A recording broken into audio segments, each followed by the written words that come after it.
ሰውን ከምንድነው የፈጠረው? ከሚጨለጨል ሸክላ ከሚገማ ሰውን ከሚጨለጨል ሸክላ ከሚገማ ጥቁር ጭቃ በእርግጥ ፈጠር ነው አለ። ኦኬ በምንድነው የተፈጠረው? በእንደዚህ አይነት ሁኔታ ቁጥር 33 ላይ ስለዚህ ሰውን እንደዚህ አይነት እንደፈጠረውና ከዛ በኋላ ኢብሊስን ስገድለት እንዳለው ይናገራል።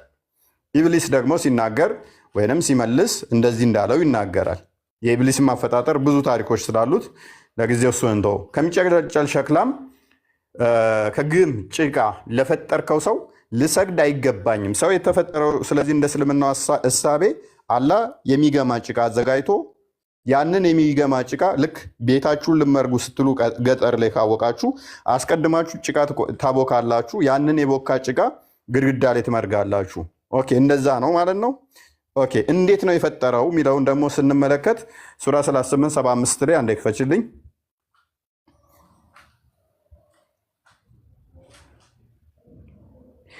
ኢብሊስ ወይ በሁለት እጆቼ ለፈጠርኩት ከመስገድ ምን ከለከለህ አለ።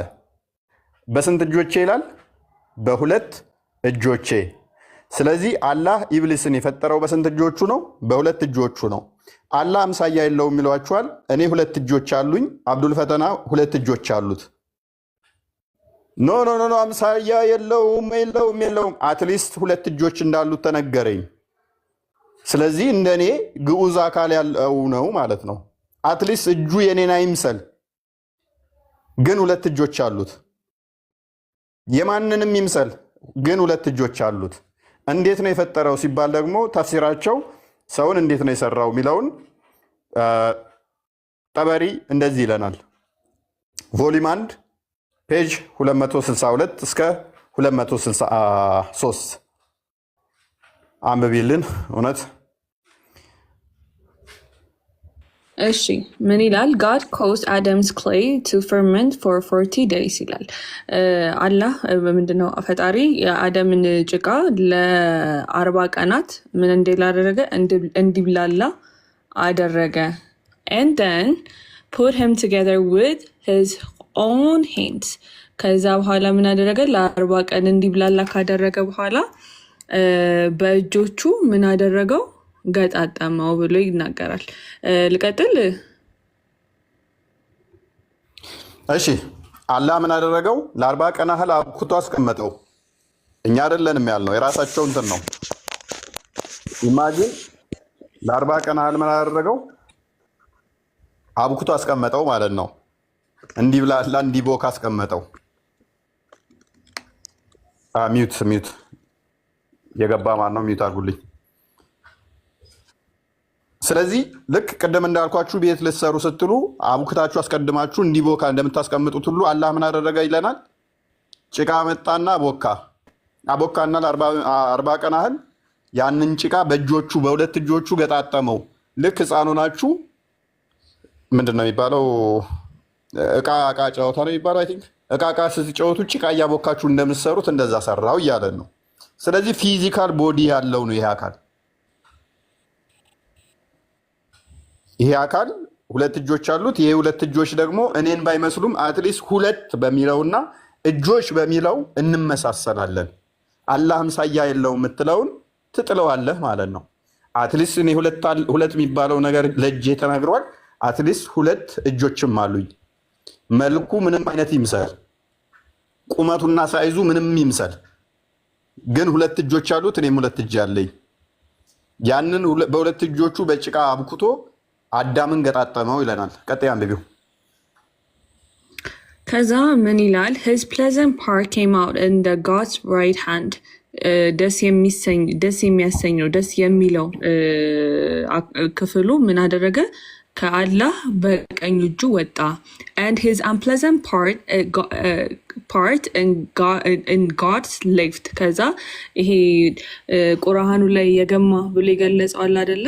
unpleasant የሆነው የደስ የሚያሰኘው የከፋው የሚያስጠላው በምን ወጣ? በግራ እጁ በኩል በግራ በኩሉ ወጣ።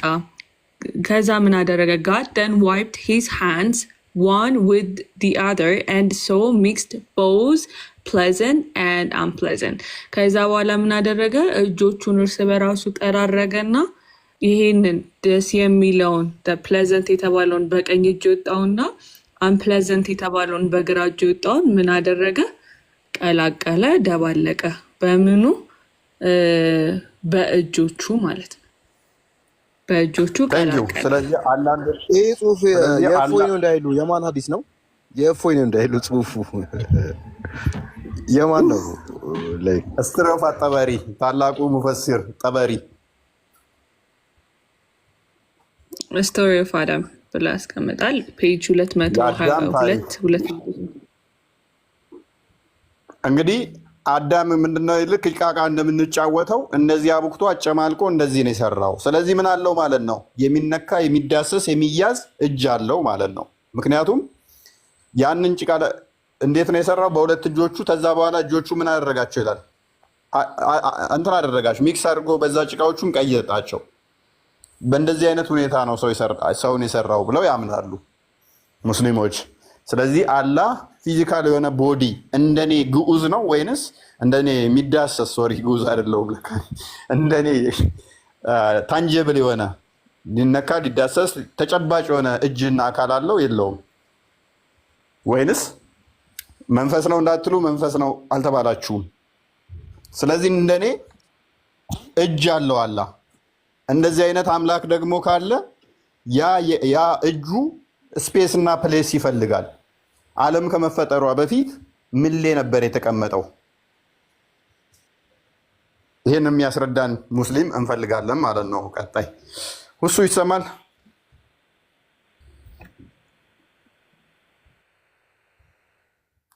ገስ ላይ ማን ያለው? ከድር አለ። ከድር እንዴት ናችሁ? ሰላም ነው? እፎይ እንዴት ናችሁ? ሰላም። ማን ነው? አይ ቲንክ አካውንቴ እንትን ብሏል። አይ ዶንት ኖ ስታክ አድርጓል።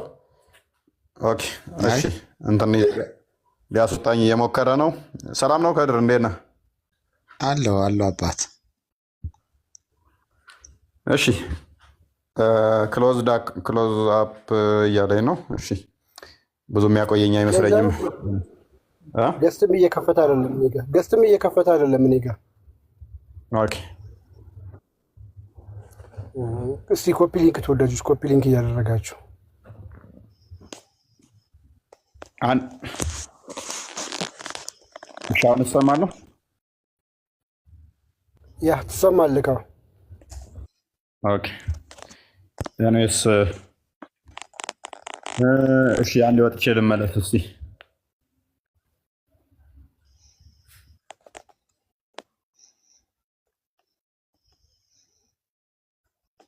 እስከዛ ዴቫ ኮፒ ሊንክ አስደርግ፣ ታፕታፕ ምናምን። ያ እስከዛ ኮፒ ሊንክ አድርግ እስኪመለስ ወጥቶ ይሄ እንዳያጋጥመን ነው መጀመሪያም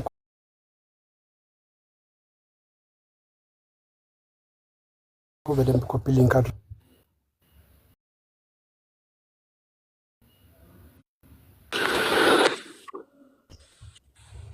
ይሰማል፣ ያንተ ይሰማል በደንብ። እኔ ጋር እንዳለ ኮሜንቱ ምናምን ሁሉም ፖዝ ነው ቆመዋል። ታውቂያለሽ፣ ለዛ ነው። ኮፒ ሊንክ እስኪ ተወዳጆች፣ ኮፒ ሊንኩን በደንብ ከፍ አድርጎት እስኪ። አይ ቲንክ እንደ ሌላው ቤት አይደለም፣ እኛ ጋር ትንሽ ከበድ ይላል እንደምታውቁት። ያ መጣላ መልካም። እሺ አሁን እሰማለሁ ብዬ አስባለሁ። እስከተዘጋብን ድረስ እንቀጥል አይሻልም? በነገራችን ላይ እፎይ ቅድም እኛ ያልካት ነገር አለች። እኛ የሚለው አሁን ከአምላክ ጋር አርገን መውሰድ የለብንም። ላይ አምላክ ኢቨን እንደዚህ ነው ወይ እንደዚህ ነው ጀስት ወደሚለው እንሄዳለን። በእስልምና ምን አለ መሰላችሁ? ቁረይሾች ጣዖት ያመልኩ ነበር። ካባ አካባቢ ወደ 300 ምናምን የሚሆኑ ጣዖቶች ነበሩ። እነዚያን ጣዖቶችን ያው አላህ ይለዋቸዋል። ላይክ እንደ የአላህ እንደ አማላጅ ማለት ነው። ዋናው አላህ ግን ማን ነው? ጨረቃ ነበር፣ የጨረቃ አምላክ ማለት ነው። እሱ ነው አላህ የሚባለው። ሲል ምናምን ይባላል። ያ ማለት ምንድነው? አላህ የማረግ ስሙ ነው። እና ይሄ አላህ ምናምን ነው። ልጆች አሉት፣ 3 ልጆች አሉት። ምንድነው? አሊላት ምናምን የሚባሉ አሉ፣ ቁርአን ላይም አሉ። ሚስቱ ደግሞ ማናት? ፀሐይ ናት። ፀሐይ ሚስቱ ናት። እና እኛ የሚለው እነሱን ነው፣ ፀሐይና ልጆቹን ነው። ተረዳ? በዚህ ጉዳይ ላይ በፊት እንትን ኮንፈርም ከማድረጌ በፊት እስልምና መልሳለሁ ብዬ ስጠይቅ አላህ የሚለው ኮንሴፕት ምንድን ነው? እኛ የሚለው ኮንሴፕት ስላሴን ነበር የሚመስለኝ። አሁን ግን ሳረጋግጥ እኛ የሚለው ኮንሴፕት ጣዖቶቹን ነው፣ እንትን ልጆቹንና ሚስቱን ጨምሮ ነው። እኛ አንዳንዴ አንተ ይላል፣ ምንድነው እናንተ ይላል። ያው አንድ ላይ ራሱን ኢንክሉድ ለማድረግ ማለት ነው። ለነዚያ ለቁረሾች እንዲመቻቸው በነገራችን ላይ እና ሙስሊሞች እንዲረዱ የምፈልገው ጨረቃ የሚባል ነገር የጣዖት አምላክ እንደሆነ ጣዖት እንደሆነ ማለት ነው። ፕሪ-ኢስላሚክ ፒሪየድ ላይ አጠቃላይ ጀስት ሚድል ኢስት አካባቢ የነበሩ ሰዎች ጨረቃን እንደ አምላክ ያመልኩ ነበር። ጉግል ብታደርጉ ታገኙታላችሁ። ያንን ጨረቃ እስልምና ውስጥ አካተውታል። የእስልምና ላይ እንደ አርማ ነገር ማለት ነው፣ መስጊድ ላይ ምናምን። ካዕባን ደግሞ ካዕባ የጣዖት ቦታ ነበር፣ በጣም ብዙ ጣዖቶች የነበሩበት ቦታ ነው። እሱን የጣዖትን ቦታ አሁን እንደ ጸሎት ማድረጋቸው፣ የጸሎት ቦታ ማድረጋቸው፣ የእስልምና አንዱ መስፈርት ማድረጋቸው ምንድን ነው ሚስጥሩ? ሙስሊሞች እንዲገባቸው ፈልጋለሁ። ምናልባት እስቲ በዚህ ላይ ትዶ ካለ እንድትሄድበት። ያ ሜቢ ወደፊት የምንገባበት ይሆናል። አክቹዋሊ ከዚህ ጋር በተያያዘ ሱረቱ ያሲን የሚለው ራሱ ከጋድ ኦፍ ሲን የተወሰደ ነው። ጋድ ኦፍ ሲን ማለት የጨረቃ አምላክ ማለት ነው። በባቢሎናውያን ሲመለክ የነበረ የጨረቃ አምላክ ማለት ነው። በአረብኛውም ጨረቃ የሚለው በወንድ እንትን ነው የተቀመጠው። ፀሐይ የሚለውን ደግሞ በሴት እንትን ነው የተቀመጠው። በእስልምናው የጨረቃው አምላክ ወንድ ነው፣ ፀሐይ ደግሞ ሴት ነች። ባልና ሚስት ናቸው ተብሎ ይታመናል።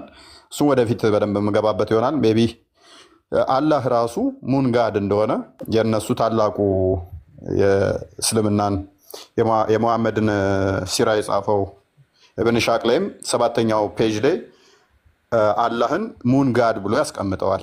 ሙን ጋድ እንደሆነ ያስቀምጠዋል ማለት ነው። እና ብዙ እንትኖች አሉ የጨረቃ ጋር በተያያዘ አንድም ቁርአን ክፍል ላይ የለም፣ ሐዲስም ላይ የለም። ጨረቃን ራሱ ምልክት ያደረጓቸው ከዚሁ የተነሳ ነው። ጨረቃን መስጊዳቸው ላይ ያደርጋሉ።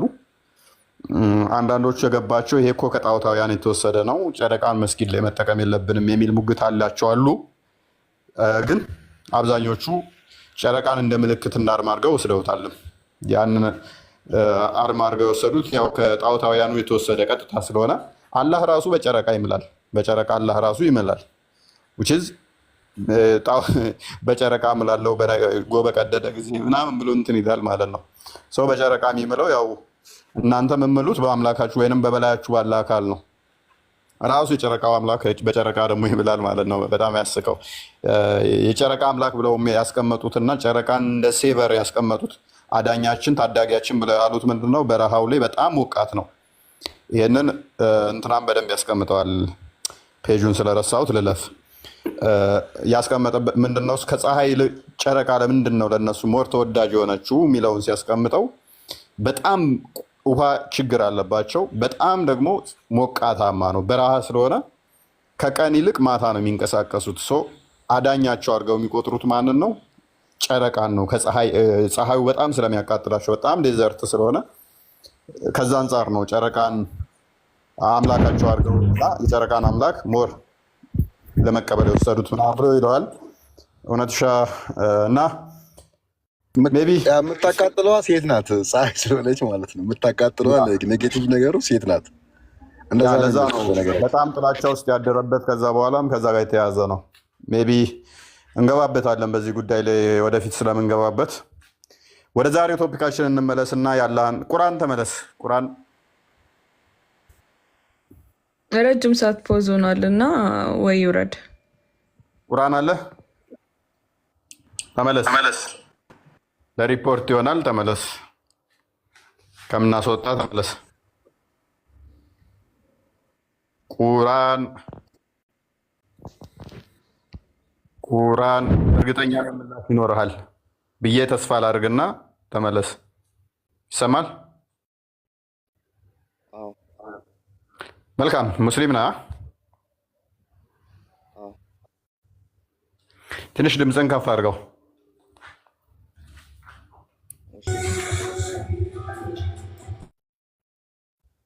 ኦኬ። አላህ እጆች እንዳሉት ታምናለህ? አላምንም። እጆች እንዳሉት ታምናለህ? አላምንም።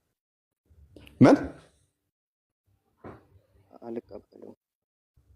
ኦኬ እሺ፣ ቁርአኑ ላይ ያለውን እንዴት ታደርገዋለህ? አላህ በእጆቼ የፈጠርኩ ሲል እሱ የሆነ ነገር ለመፍጠር ሲፈልግ ኩን ፈየኩን ነው የሚለው። ድምፅህን በጣም ከፍ አድርገው፣ በጣም አይሰማም። ኩን ፈየኩን። ኤርፎን ሜይ ቢ ኤርፎን እየተጠቀምክ ከሆነ ኤርፎኑን ብናለው አሪፍ ነው። አሁን ይሰማል? እሺ እሺ፣ ቀጥልሽ። አላህ አንድን ነገር ለማድረግ ሲል ኩን ፈየኩን ለማለት በማለት ነው የሚያደርገው። ስለዚህ ቁርአኑን ተሳስቶ ነው በእጆቼ ነው የፈጠርኩ ሲል? ቁርአን ተሳስቶ ሳይሆን መጽሐፍ ቅዱስ ውስጥ ለራሱ ብዙ ቦታ ላይ ቁርአኑ በእጆቼ የፈጠርኩ ሲል ተሳስቶ ነው። እጆቹን እንዴት ነው የምታስረዳው? ሌላ ጉዳይ ነው። በሁን የፈጠረው ደግሞ ሌላ ጉዳይ ነው።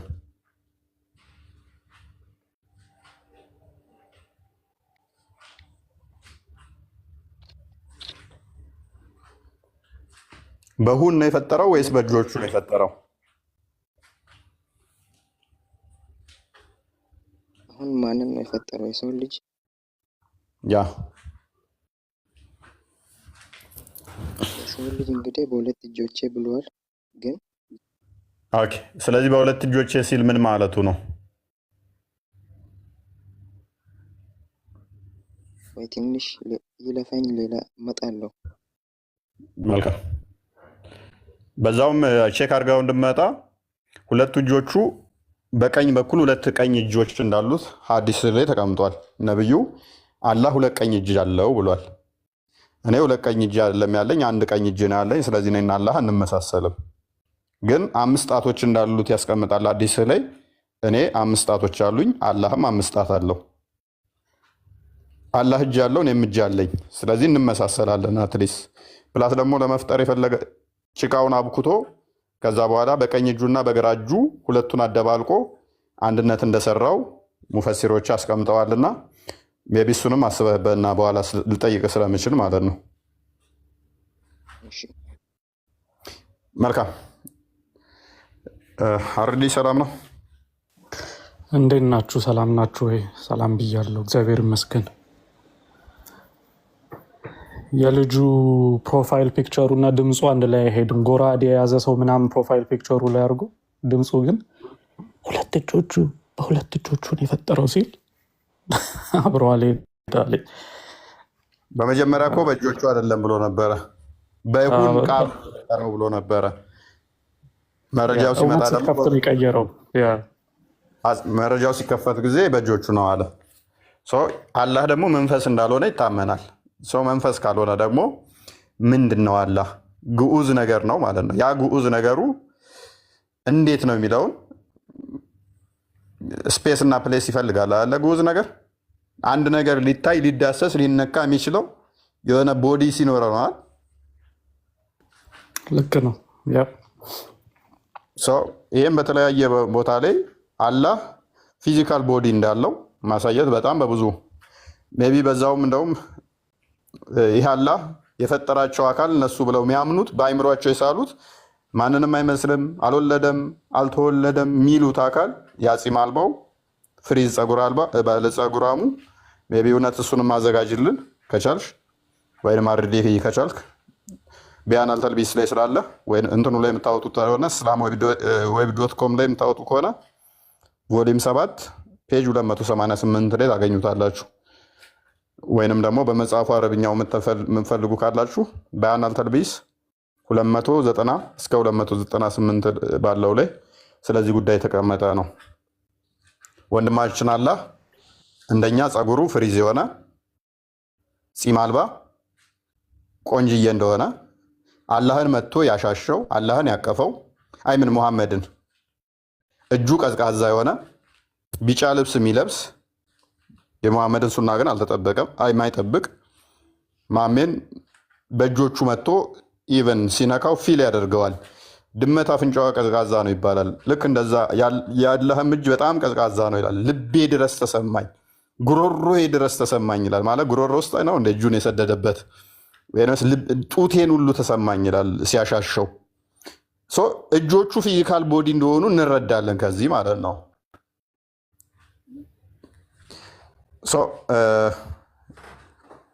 ቀጥይ እውነት ተቆርጧል እኔ ጋ።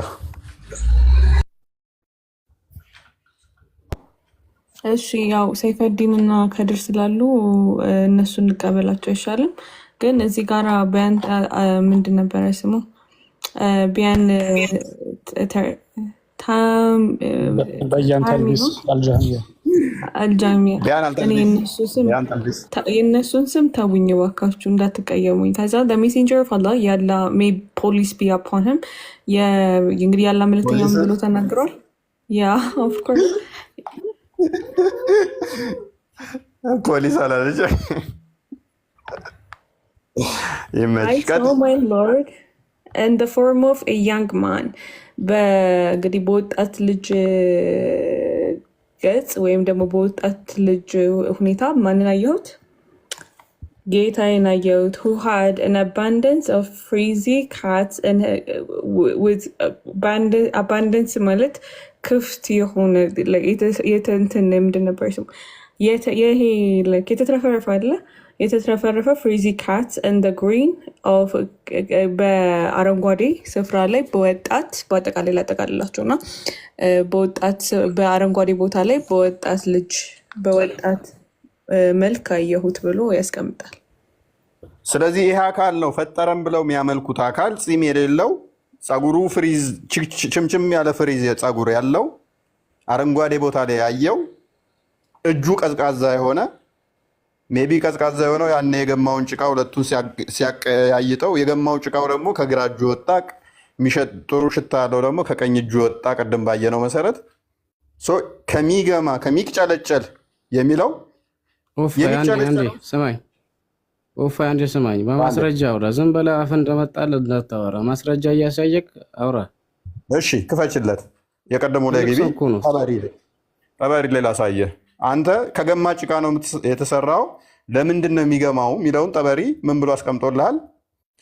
አንተም እኮ እንደዛው ነህ እኮ። አብረን እናንብበው። እኔ በእንደዚህ አይነት ሁኔታ የሆነ ፂም አልባ የሆነ ሰውዬ ፍሪዛም ሰውዬ ፈጠረኝ ብዬ አላምንም። አንተ የምታምነውን ነው እያሳየው ያለሁት። አንተ በጣምነው እኮ በአንደኛ ሰው ነው፣ በአንዳንተ ሰው ነው። ግን ራስን ቀድመህ አስተካክል አንተ ራስህ። ሰፊያድን ሶሪ ይኸውልህ አንብበው። ምን ይላል? የእንግሊዝኛ ራሱ ማንበብ አልቻልክም እኮ። መጽሐፍ ቅዱስ ራሱ በትክክል አንብብ። እሺ ቀድመህ። እሺ ችግር የለውም በቃ ስለ እኔ እውቀት ተወውና አሁን አንብብ። ያው ተከፍቶልሃል። ወጣ ምን ነው ወረደች። እሺ ቀጥይ፣ እውነት ቀጥይ። እሺ ወደ የትኛው? ወደ ቀደመው ወጣት ወደ ወጣትነቱ ልመለስ። ያ ወጣት ሰውዬ እንዴት አድርጎ ፈጠረን ብለው ነው የሚያምኑት? በጭቃ ከዛ ፈርመንት እንዲብላላ ለ40 ቀን እንዲብላላ አድርጎ ከዛ መልካሙ አንብቢ። ያ ጎረምሳው ጸጉሩ ፍሪዛም ፂም አልባው አካል ጭቃ ቦካ ለ40 ዓመት አላቆየው። ያንን ጭቃ እንዴት እንዳቦካና እንደፈጠረን ብለው እንደሚያምኑ አሳያቸው። እሺ ከዛ ምን አደረገ? የአደምን ጭቃ ፈርመንት እንዲያደርግ አደረገ። for 40 days ለ40 ቀናት ፈርም እንዲብላላ አደረገውና ከዛ በኋላ ምን አደረገ? he then put him together with his own hands። ከዛ በኋላ እንዲብላላ ለ40 ቀን እንዲብላላ የተደረገው ጭቃን በሁለት እጁ ምን አደረገ? አንድ ላይ ምን አደረገ? ሚክስ አደረገ፣ አቀላቀለው፣ ሰራው ማለት ነው። ከዛ ደስ የሚለው ክፍሉ his pleasant part came out in God's right hand። ፕሌዘንት የሆነ ደስ የሚለው ፓርቱ ምን ከአምላክ ቀኝ እጁ ወጣ። and his unpleasant part and God left ከዛ ደስ የማይለው ደግሞ ከምን ወጣ? ይሄ ከሚገማው ጭቃ አይደለ ፈጠርኳቸው ያላችሁ እና እሱ ፓርት ማለት ነው። ከበገራው ወጣ። God then wiped his hands one with the other አንደኛውን በአንደኛው እጁን ጠራረገና ምን አደረገ? and with the other and so mixed both pleasant and unpleasant ከዛ በኋላ ምን አደረገ? እጁን ከጠራረገ በኋላ አንደኛውን ካንደኛው ምን አደረገ? ከደስ የሚለውን ደስ ከማይለው ጋራ አቀላቀለ። ፕሌዘንት የሆነውን ከአንፕሌዘንቱ ጋራ፣ ደስ የሚል ሽታ ያለውን ከሚገማው ጋራ ማለት ነው። ሶሪ ፎር ማይ ላይክ አይ ካን ናት ሴይ ሶሪ። አማርኛው እንደዛ ነው የሚለው ቁርአኑ። ያ ቴንክ ዩ እናመሰግናለን። አንቺ ሴትዮ አማርኛ ማስተማር አለብን። ኤኒዌይስ ያ ፂም አልባ የሆነው ፍሪዛሙ ሰውዬ አረንጓዴ ቦታ የተገኘው እንዴት ፈጠረን ብለው ያምናሉ? ጭቃ አቦካ ለ40 ቀን አቆየ። ከዛ በኋላ ጭቃው እንደባለቀው ከቀኝ እጁ ቆንጆ ሽታ ወጣ፣ ከግራ እጁ ሚገማ ወጣ። ከዛስ ሰው አድርጎ ሰራው አዳምን። ኦኬ ይሄ ቁርአኑ ላይ ሱራ 15 26 አንዴ ክፈችልኝ ከዚሁ ሳትወጪ 15 26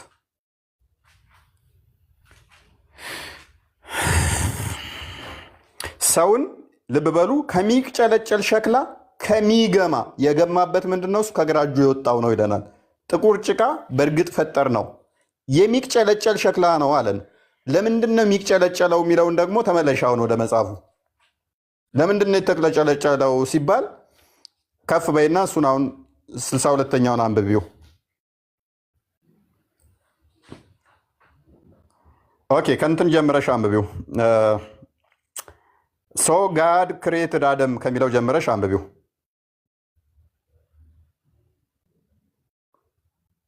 ያ ከሱ ጀምረሽ አንብቢው። ሚዩት ላይ ነሽ። እውነት ሚዩት ነሽ። እያወራሁ ነበረ። እሺ so God created Adam as a human being ከዛ ምን አደረገ? አምላክ አደምን የሰው ልጅ አድርጎ ሰራው። He was a body of a clay for 40 years, the extent of Friday. ከዛ በኋላ ይሄኛው እንግዲህ ከፍራይዴ የምትለው ቃል ከቁም ነገር እንዳትቆጥሯት እሺ። ቦሮድ ናት፣ ከባይብል በብድራት የመጣች ናት፣ ከመጽሐፍ ቅዱስ ማለት ነው። እና ይሄኛው ለ40 ዓመታት ያክል ምንድን ነው በጭቃነት በጭቃ አካልነት የቆየው ምን አደረገ?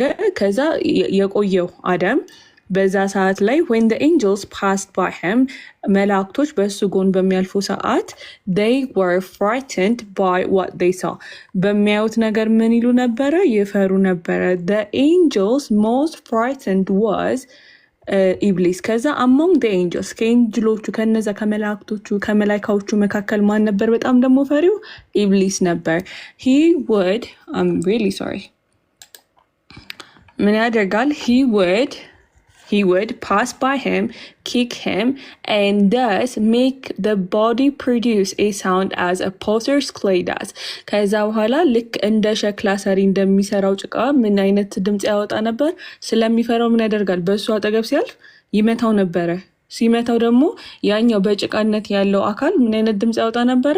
እንደ ሸክላ ሰሪ እንደሚሰራው ጭቃ ማለት ነው። ከዛ ዳር ሶሪ እውነት እዚህ ጋር እንደ ሸክላ ሰሪ እንደሚያወጣው ድምፅ የሚለው ሸክላ ባዶ ሸክላ ስትመችው የሚያስተጋባ ይሄ ድምፅ ያወጣ የለ ሰውየው እንደዛ አይነት ድምፅ ያወጣል ነው የሚለው። ከሸክላ የተሰራው ሰውዬ መታ ሲያደርገው ሰውየው እንደ ሸክላ አይነት ድምፅ ያወጣል። ኢብሊስን አስቦ ነው ግን አደምን የሚቀጠቅጠው። አላህ እንደዚህ ነው፣ ልብ በሉ። አላህ ፈጠረ፣ በጭቃ ሰራውና ገተረው አንድ ቦታ 40 ዓመት ሙሉ ማለት ነው። መላኢካዎች መፍራት ጀመሩ። ሲያልፉ በስሩ ሲያዩ ተገትሮ 40 ዓመት ሙሉ ከጭቃ የተሰራውን አካል ሲያዩ ይፈሩት ጀመር። ግዙፍ ነው፣ 60 ክንድ የሚረዝም ነው። ይህንን 60 ክንድ የሚረዝም ሲያዩት ይፈሩ ጀመር። በጣም ከሚፈሩት አንዱ ኢብሊስ ነው አለ እና ባለፈ ቁጥር ጠለዝ አድርጎት ያልፋል ማለት ነው። ከዛ ሲጠልዘው እንደ ሸክላ ክችልችልችል ይላል ማለት ነው። ልክ ከሚቸለቸል እንትን እንዳለው ቁርአኑ ላይ ማለት ነው። እንደውም አሪፍ ኮመንት አየሁኝ ከታች እንደ ጀበና በቃ ጀበና ወገቡን መታ መታ ስታደርጉት ያለው ድምፅ ልክ እንደዛ ማለት ነው። ሰውየው እንደ ቀፎ መታ መታ ደስ ይላል። ቀፎም ስለሆነ ነው አክቹዋሊ ቀፎ ስለሆነ ነው። ቀጥይ እንደውም አንብቤው እንደውም የእኛውን ይብቃን ብዬ ነበረ። ቀጥይ ቆይ እንደውም ቀፎ መሆኑን እዚሁ እናሳየው። ሚዩት ነሽ። ቀጥይ። አሁንስ አለው ይሰማል። ከዛ ምን ማለቱ ነው ይሄ ብሎ ተናገረ። God says from salsal like a potter's clay ብሎ የሚቅለጨለጭ ሸክላ አላለም። እዚህ ጋር አለ ከሚቅለጨለጭ ሸክላ ከሚገማ ጥቁር ጭቃ በእርግጥ ፈጠርን ያለውን እዚህ ጋራ ምን ማለት እንደሆነ አብራራው ጠበሪ ማለት ነው። then he would say what were you created from what were you created for ለምንድን ነው የተፈጠርከው ብሎ ይናገራል። ይሄን ደግሞ ተናጋሪ ማን ነው? ኢብሊስ ነው። እሺ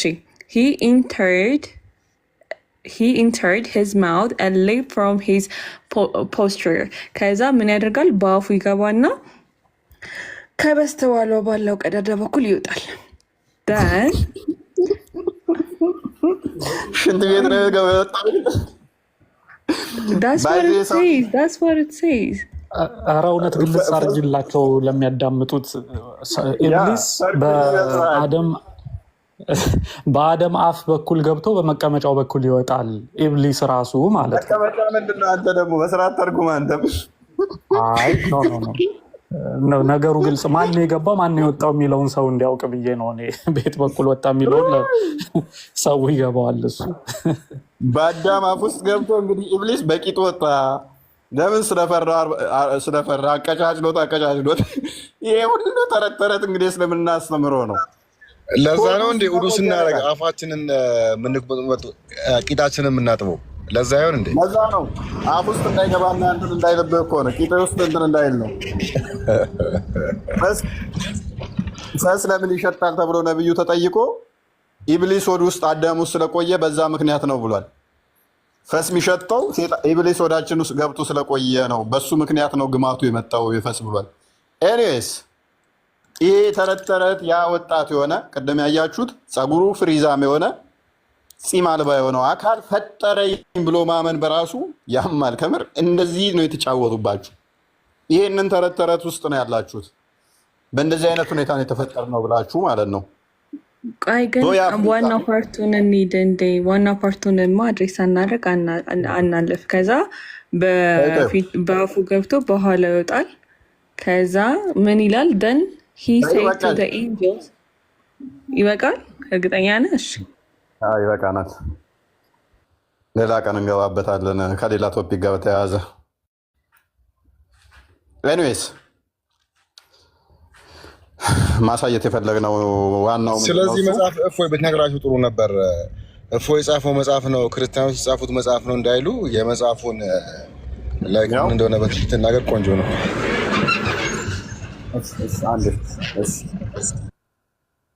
እሺ እውነት ቀጥይ። በቃ እሺ ጨርሹ። እሺ በቃ ጨርሹ። እሺ ቆረጥኩሽ እና ቅር አለሽ መሰለኝ። እኔ አላለኝም። ያው ድፍንና ክፍት ይታወቅ ብዬ ነው። ኦኬ ዋይድ እሺ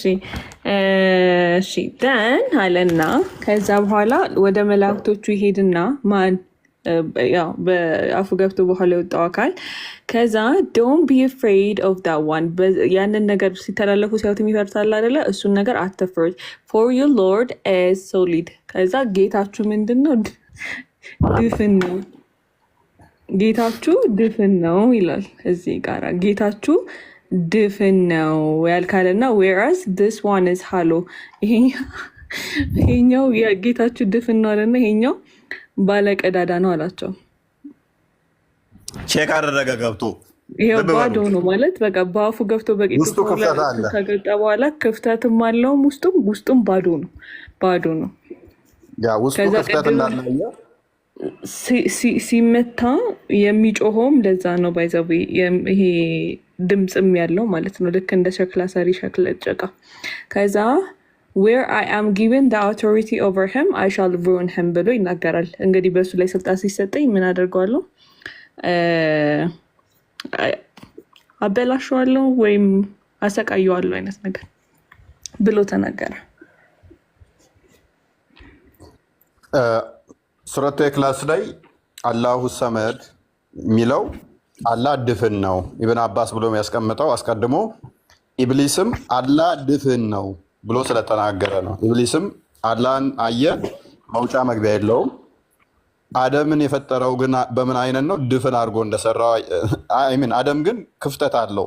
በአፉ ገብቶ በቂጡ ወጣ ማለት ነው። ከዛስ ምን አለ? ይሄንማ ልንፈራው አይገባም። ምክንያቱም መፈራት ያለበት ድፍን የሆነውን ነው አላህን። ይሄንኛው ቀዳዳ ያለበት እኮ ነው፣ ክፍተት ያለው ውስጡ ናቀው ማለት ነው። እና አላህ እንግዲህ በእጁ ሲሰራ ያ ፂም የሌለው አላህ ፂም አላወጣም። እስካሁን አውጥቷል አላወጣም? ሜቢ አርዲን ጠይቁት። እነሱ ሀገር አርቆ መመርመሪያ ቴክኖሎጂ ስላላቸው ቼክ አድርገውት ከሆነ ምናልባት አብዱል ፈተናም የጠየቀው ጥያቄ ስለሆነ ማን ነው ይሄንን የጻፈው የሚለውን ለማሳየት ያክል ኢማም አጠብሪ ወይንም ኢብን ጀሪር አጠብሪ የሚባለው የእስልምና ሊቅ ነው። ይህንን የጻፈው ታላቅ ሊቃውንታቸው ነው። ትልቅ ቦታ የሚሰጠው ነው። በጣም ትልቅ ቦታ የሚሰጡት የታሪክ ጸሐፊ፣ የተፍሲር ጸሐፊ ነው። እንግዲህ አጣብሪ ማለት ምናልባት አጣብሪ ማን መስክሮለታል ከተባለ ፈትዋ የተሰጠበትንም ከፍተን ልናሳያችሁ እንችላለን። ካሉት ተፍሲሮች ውስጥ ይሄኛው እያሳየናችሁ ያለነው ተፍሲር ነው እያልን ሳይሆን ይሄ ከሲራ መጽሐፎች ውስጥ ከታሪክ መጽሐፎች ውስጥ አንዱ ነው። ሲራ ሳይሆን ሂስትሪ ማለት ነው። አንዱ መጽሐፍ ላይ የተቀመጠውን ነው እያሳየናችሁ ያለነው። ግን አዲስ በለው አክቹዋሊ፣ ምክንያቱም ቼን ኦፍ ናሬሽኑ ነው ያው እስናድ አለው። ስለዚህ አዲስ መቁጠር ትችላላችሁ። ቼን ኦፍ ናሬሽኑ ከላይ ያሳያቸው።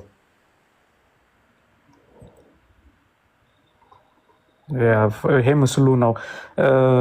የተፍሲር ስራው ላይ ግን በተገናኘ ኡላማዎች አንድ ላይ የተስማሙበት ነገር ቢኖር የኢብን ጀሪር አጣብሪን የሚያክል ተፍሲር ስራ የለም እና ሞስት አውተንቲክ ደግሞ በጣም ትክክለኛ የሆነው ተፍሲር የኢብን ጀሪር አጣብሪ ነው ብለው ፈትዋ የተሰጠበትን ማስረጃ ማሳየት እንችላለን። ምናልባት አንዳንድ ሙስሊሞች እኛ ደግሞ አጣብሪ ምናምን ከኢብን ከሲር ሁሉ በላይ ሊያረጉ ከኢብን ከሲርን ከሱ በላይ ሁሉ ሊያረጉ የሚሞክሩ ስላሉ ማለት ነው። ለዛ ነው ሜንሽን ለማድረግ ነው። ታላቅ ስኮላር ነው። ሲጀመር ደግሞ ከሁሉም ቀዳሚው ነው።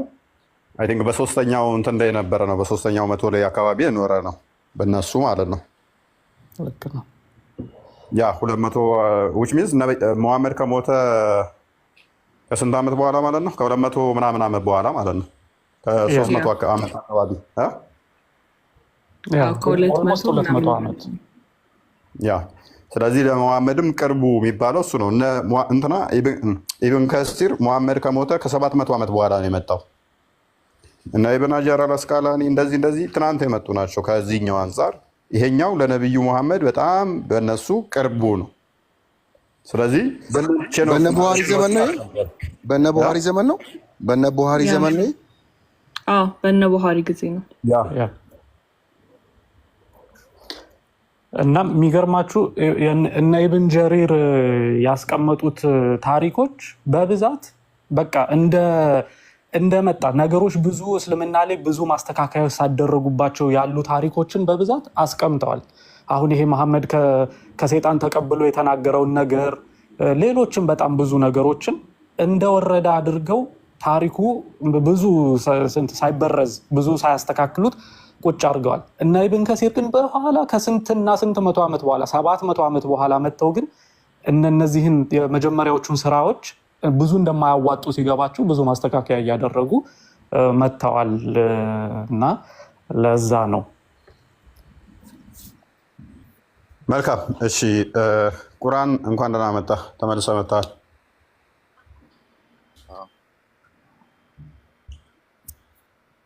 ይሰማል ቁርአን? ይሰማኛል። ኦኬ ሜቢ ለየትኛው ጥያቄ ልመልስልን ነው የመጣው? ቅድም የቤት ስራ ሰጥቼ ነበር የልከው። አዎ ፈጣሪ እጅ የለውም ምናምን ነገር። ኦኬ ፈጣሪ እጅ የለውም ስትል በምን አይነት ከየትኛው ኮንሰፕት ላይ ማለት እንዴት? ቁርአኑ ከሚጨለጨል ሸክላ ከሚገማ ፈጠርኩ የሚለውን 38:75 ላይ ሱራ 38:75 ላይ በእጆቼ ፈጠርኩ ይላል። ሙሐመድ ደግሞ ደጋግሞ አላህ እጆች እንዳሉት ተናገረ።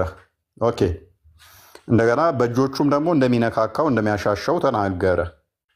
ማለት ይህን እንዴት እንረዳው? አላህ መንፈስ ነው እጅ ከሌለው? ይሄን አያይዤ አንድ ጥያቄ አለኝ። እንደዚህ በእጁ ቁርአን እባክህን ድምፅህን ከፍ አድርግልን። ማይክህን ወይ አስተካክለው ወይ ድምፅህን ከፍ አድርግ። ምንም አትሰማ። አዎ በእጁ የፈጠረው አሁን ድምፅህን ከፍ ማድረግ አትችልም? ቁርአን አይ ትንሽ ሰው ረብሻለሁ እዚህ ጋር ከባድ ነው። ግን አሁን ትንሽ ድምፅ እንታገስ። እሺ ቀጥል። ፈጣሪ ያደረገ ያለው ይሄን ነገር ለአዳም ብቻ ነው አይደል? እሺ ይሁን። እሺ ቀጥል። ለምን አዳምን በጭቃ እሱን ብቻ እንዳደረገው ታውቃለህ? አላውቅም። ለአዳም ክብር ነው። እሺ ኢየሱስን ለራሱ እሱ ኩን ቆይ አይደለም፣ ፈያኩን አይደለም። ኢሳን ከሆነ የምታወራው 9 ወር ሙሉ ተረግዞ ነው የተወለደው እንጂ ፈያኩን በሚል አይደለም ያለው። 9 ወር ተረግዞ ነው የተወለደው። እዛ ውስጥ አትግባ። ቆይ በእጆቹን የፈጠረው አይደለም። በእጆቹ እንደፈጠረ አውቄያለሁ። ታዲያ እጆች የሉት የምትለኝ ለምንድን ነው ታዲያ? በእጆቹ ፈጠረው እያለ ለይሰ ከሚስሊሂ ሸይኡን ሲልስ እሱ አንደኛ የራስ ግጭት ሊሆን ይችላል። ሁለተኛ የኔና ያሬድ እጅ አይመሳሰልም። የኔና ያሬድ አሻራም የተለያየ ነው። የሰውና የጦጣ እጅ አይመሳሰልም። አላህ ሜቢ እጅ አለው። የኔና በቢሊየን ሰው አሻራ የተለያየ ነው። አሻራችን ሊለያይ ይችላል። የእሱ እጅ ሜቢ ረጅም ሊሆን ይችላል። የእሱን እጅ የሚመስል የለም። በቃ ያን የሚያህል እጅ ስለሌለ ጣቶቹ የኔን ክንድ የሚበላልጥ ወገቤ የሚያካክል ሊሆን ይችላል። አይመስልም። የማንንም እጅ የእሱ እጅ ይለያል። አሁን እዚህ ጋር በእጄ ፈጠርኩ ሲል በሌላ ማስረጃ ደግሞ እሱን የሚመስል የለም ብለዋል። እዚህ ጋር በእጄ ፈጥር ያለው እኮ ነገርኩ። ቁርአን ነገርኩ እኮ አይምሰል። ግን በእጆቹ እጆች አሉት አይደለ? የሚዳሰሱ ፊዚካል ቦዲ የሆኑ አሉት። የማንንም አይምሰል፣ የማንንም አይመስልም። ምክንያቱም የእሱ እጅ ስፔሻል ነው፣ የተለየ እጅ አለው። ያ እጁ ግን ፊዚካል ቦዲ ነው አይደለም? አይደለም፣ ፊዚካል ነው ብሎ የገለጸበት ቦታ የለም። ኦኬ ምንድን ነው እሱ? እሺ ታዲያ በእጄ ፈጠርኩት ሲል እሱ ነው ያወራው እንጂ ማንም ያየ የለም። እኔ ያወራሁት አላልኩም እኮ። ማንም ሲጀመር አላህም አውርቶ አያውቅም። መሐመድ ነው ያወራው። ግን በእጆቹ ፈጠረው ብሎ ሲነግራችሁ እንዴት ነው ብለህ መጠየቅ ደግሞ የለብህም እንዴ ታዲያ? ጠይቄያለሁ። ስጠይቅ ምንድን ነው መልሱ? እጆቹ የተባልከው ምኑን ነው ታዲያ? መጀመሪያ ላይ ታሪኩ ሲነሳ መጀመሪያ ፈጣሪ አዳምን ከመፍጠሩ በፊት መላኢካዎችን ሰብስበው አይደለም እኔ ዓለምን የሚተካ ፍጥረት ነው የምፈጥረው አለ። እሺ በእኔ ቦታ የሚሆን ስል ከባድ የሆነ ነገር ነው።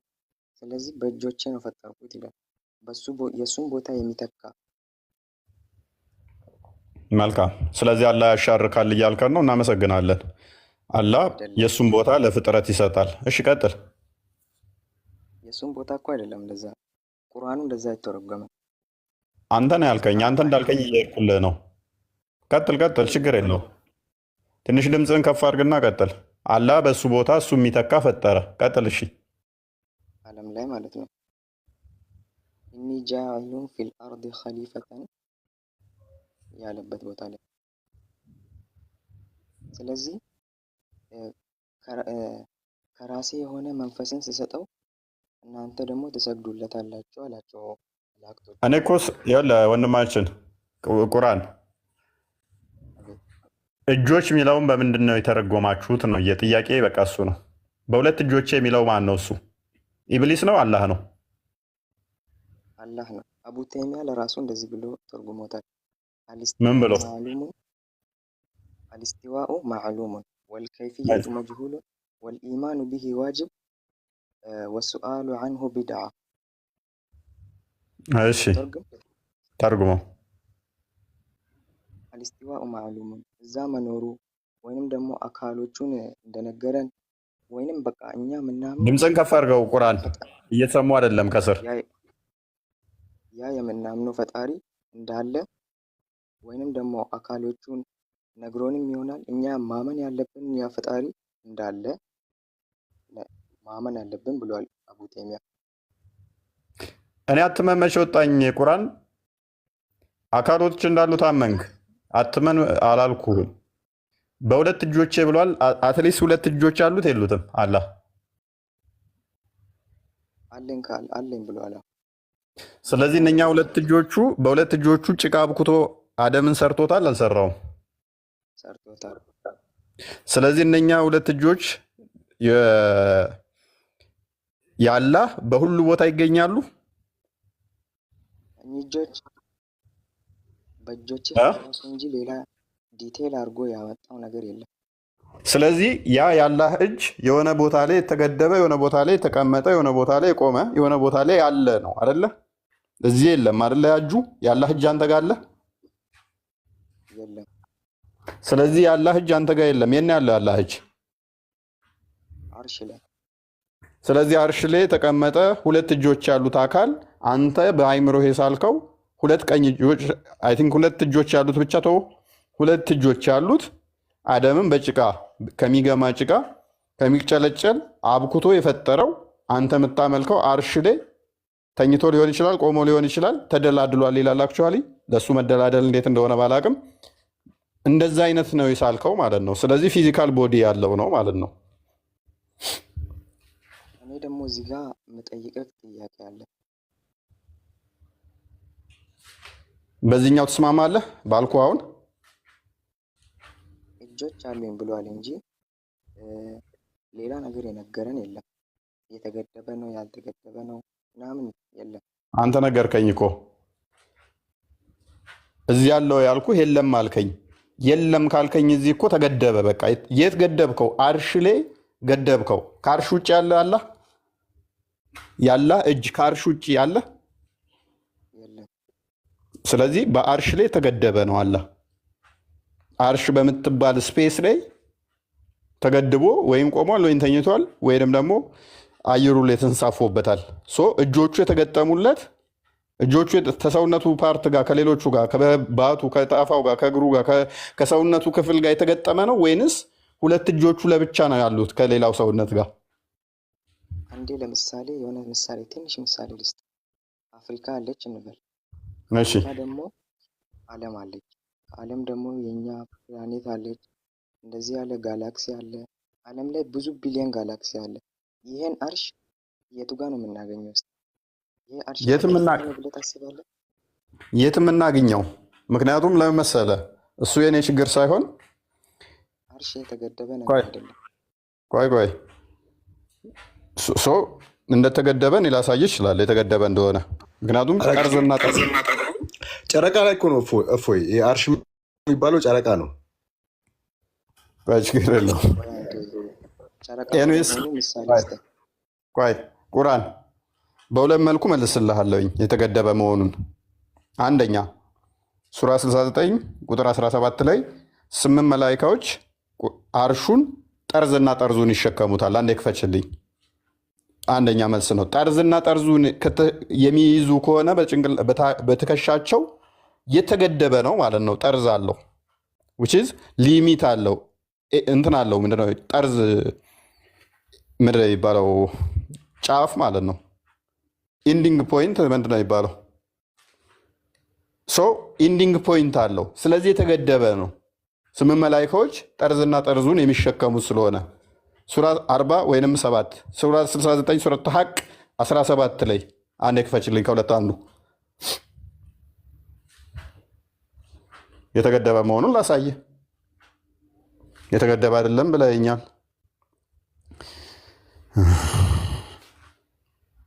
ጥሩ ስንት ነበረ? 69 17 69 17 ያ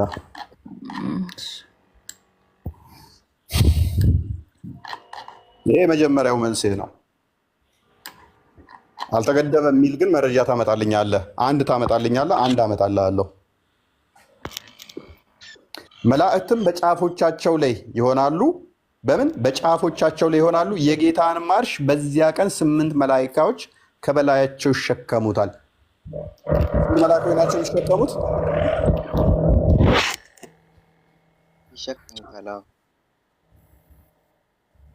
በየምኗ ላይ ሆነው በየጫፎቿ ላይ ሆነው አይደለ? አርሹን ይሸከሙታል። ስለዚህ ኢንዲንግ አለው የለውም?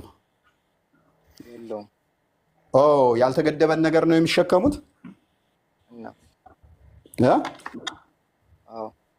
በየጫፎቻቸው ማለት ምን ማለት ነው? ያኒ መላእክቶች በጣም ትልቅ ናቸው። ሺህ ጊዜ ትልቅ የሆኑ ለምን? አንዱ መልአክ ዓለምን አያክልም። ዩኒቨርስ ይሁን አንዱ መልአክ ሄደ አሁንም ኢንዲንግ ፖይንት ይኖረዋል። 8 ናቸውና ቆይ የእናንተን እንዴት ነው የምትገልጸው?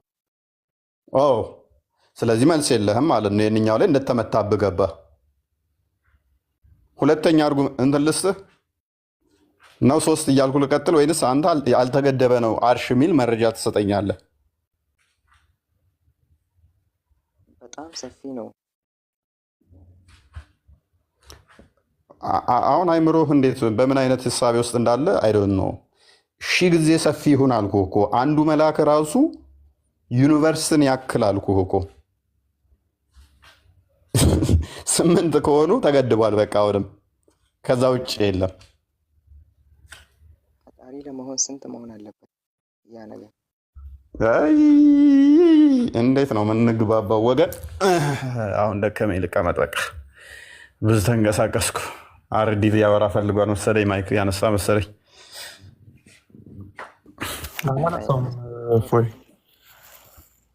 ደከመኝ በቃ። ቁርአን ደከመኝ። ቁርአን ሌላ ሰው ቢገባም አሪፍ ነው ለነገሩ። ድምፁም ለመደማመጥም አይመችም። ቆይ አንዴ አውጣኝ። ቁርአን ሌላ ሰው ካለ ለሌላ ሰው እድል እንስጥ። አንተ ይህንን ነገር ሄደ ቼክ ብታደርገው የተሻለ ነው። በእጆቹ ሲል ምን ማለት ነው? እንዴት ሆኖ ነው አላህ እጅ ያለው የሚለውን? እጆቹ የት ነው ያሉት? ሰውነቱ ላይ ነው ያሉት ወይንስ አላህ ሰውነት አለው ወይንስ ሰውነት የለውም የሚለውን እነሱን ቼክ ብታደርግ ጥሩ ነው። ቆይ ለምሳሌ የእናንተ ፈጣሪ ለራሱ በኢየሱስ ተገልጧል። ስለ ክርስትና እኮ አይደለም እየጠየቅን ያለ ነው። ስለ እስልምና አንተ የምታምነው እምነትህ ምንድን ነው? አካል አለው ወይንስ የለውም አምላክህ ብለን እኮ ነው። ለምንድን ነው ክርስትና ጋር መምጣት ያስፈለገ? ያንተን እምነት እኮ ነው እየጠየቅን ያለ ነው። ሲጀመር የመጀመሪያ ፈጣሪ ስንል እኮ እኔና አንተ ሳንመጣ በፊት እኮ ነው። ምን ታዲያ? አይ ከመጣን በኋላ ነው። አሪ እኛ ከመጣን በኋላ ነው። እኛ ከመጣን በኋላ ነው እኮ አላልህም እኮ። ሳንመጣ በፊትም ቢሆን የጠየቅንህ ጥያቄ እጆቹ ሲል እጅ አለው ወይ? እጅ ካለው እጁ ምን ላይ ነው ያለው? አካል አለው ወይ ነው ወይንስ አየር ላይ ነው ያለው እጁ? እንዴት ነው ይሄ ነገር የሚለውን ነው እየጠየቅን ያለ ነው። ምንድን ነው እኛ ከመምጣታችን ጋር ምን አገናኘው? ስልክ የለ አሁን እኛ አይ ቁርአን ይብቃ በቃ ፕሊዝ። በደንብ ድምፅ ተሰምቶ ማውራት የምትችል ጊዜ ብትመጣ ነው የሚሻለው። እኔ እንደዚህ ማውራት አልችልም። ይብቃ። ሌላ ሰው ካለ ሌላ ሙስሊም ይግባና ዜል ዋየርለስ ነው ብሏል። በነገራችን ላይ አርዲ በእኛ የሆነ አባባል አለ እንደ ሀዲስ ሲሆን እንደ አባባሉ አላቅም ድሮ ላይ የሰማሁት ነገር አለ። አላህ ምንድነው ሳቅ የመጣበት ሳቅ እንዴት መጣ በእናንተ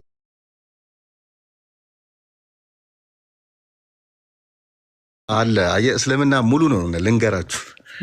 እና አላህ አደምን በጭቃ ፈጠረውና መጀመሪያ ላይ ድፍን ነበረ እና ከዛ ነፍስ ከዘራለት በኋላ ሆዱ እየተነፋ መጣ እና ሆዱ እየተነፋ በጣም ሲነፋበት ያው በታች ምንድነው እንትን ሰራለት ቂጥ ነው ምናምን ሰራለት። ከዛ በኋላ ተነፈሰ። ሲተነፍስ መላኢካዎች ሳቁ። ከዛ በኋላ ነው ሳቅ የመጣው። ማሻአላ ተክቢር ተክቢር አላሁ አክበር። አይቀልድ እኮ እስልምና ተረት ተረት እኮ በቃ በጣም ሀፊዝ ገብቷል። እስኪ ሀፊዝን እናውራው። ሀፊዝ እንኳን ደህና መጣ።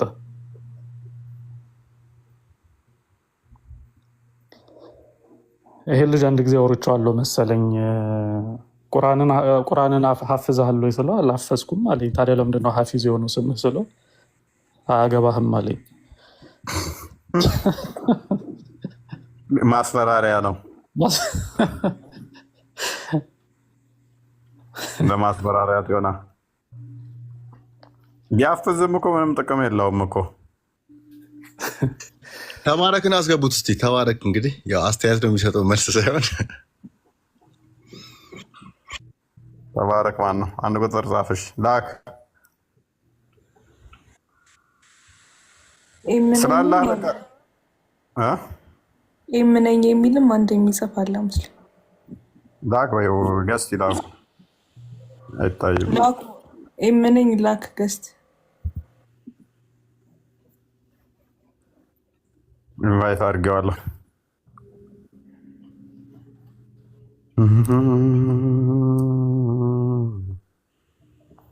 ወይ ቀልድ ወይ ቀልድ።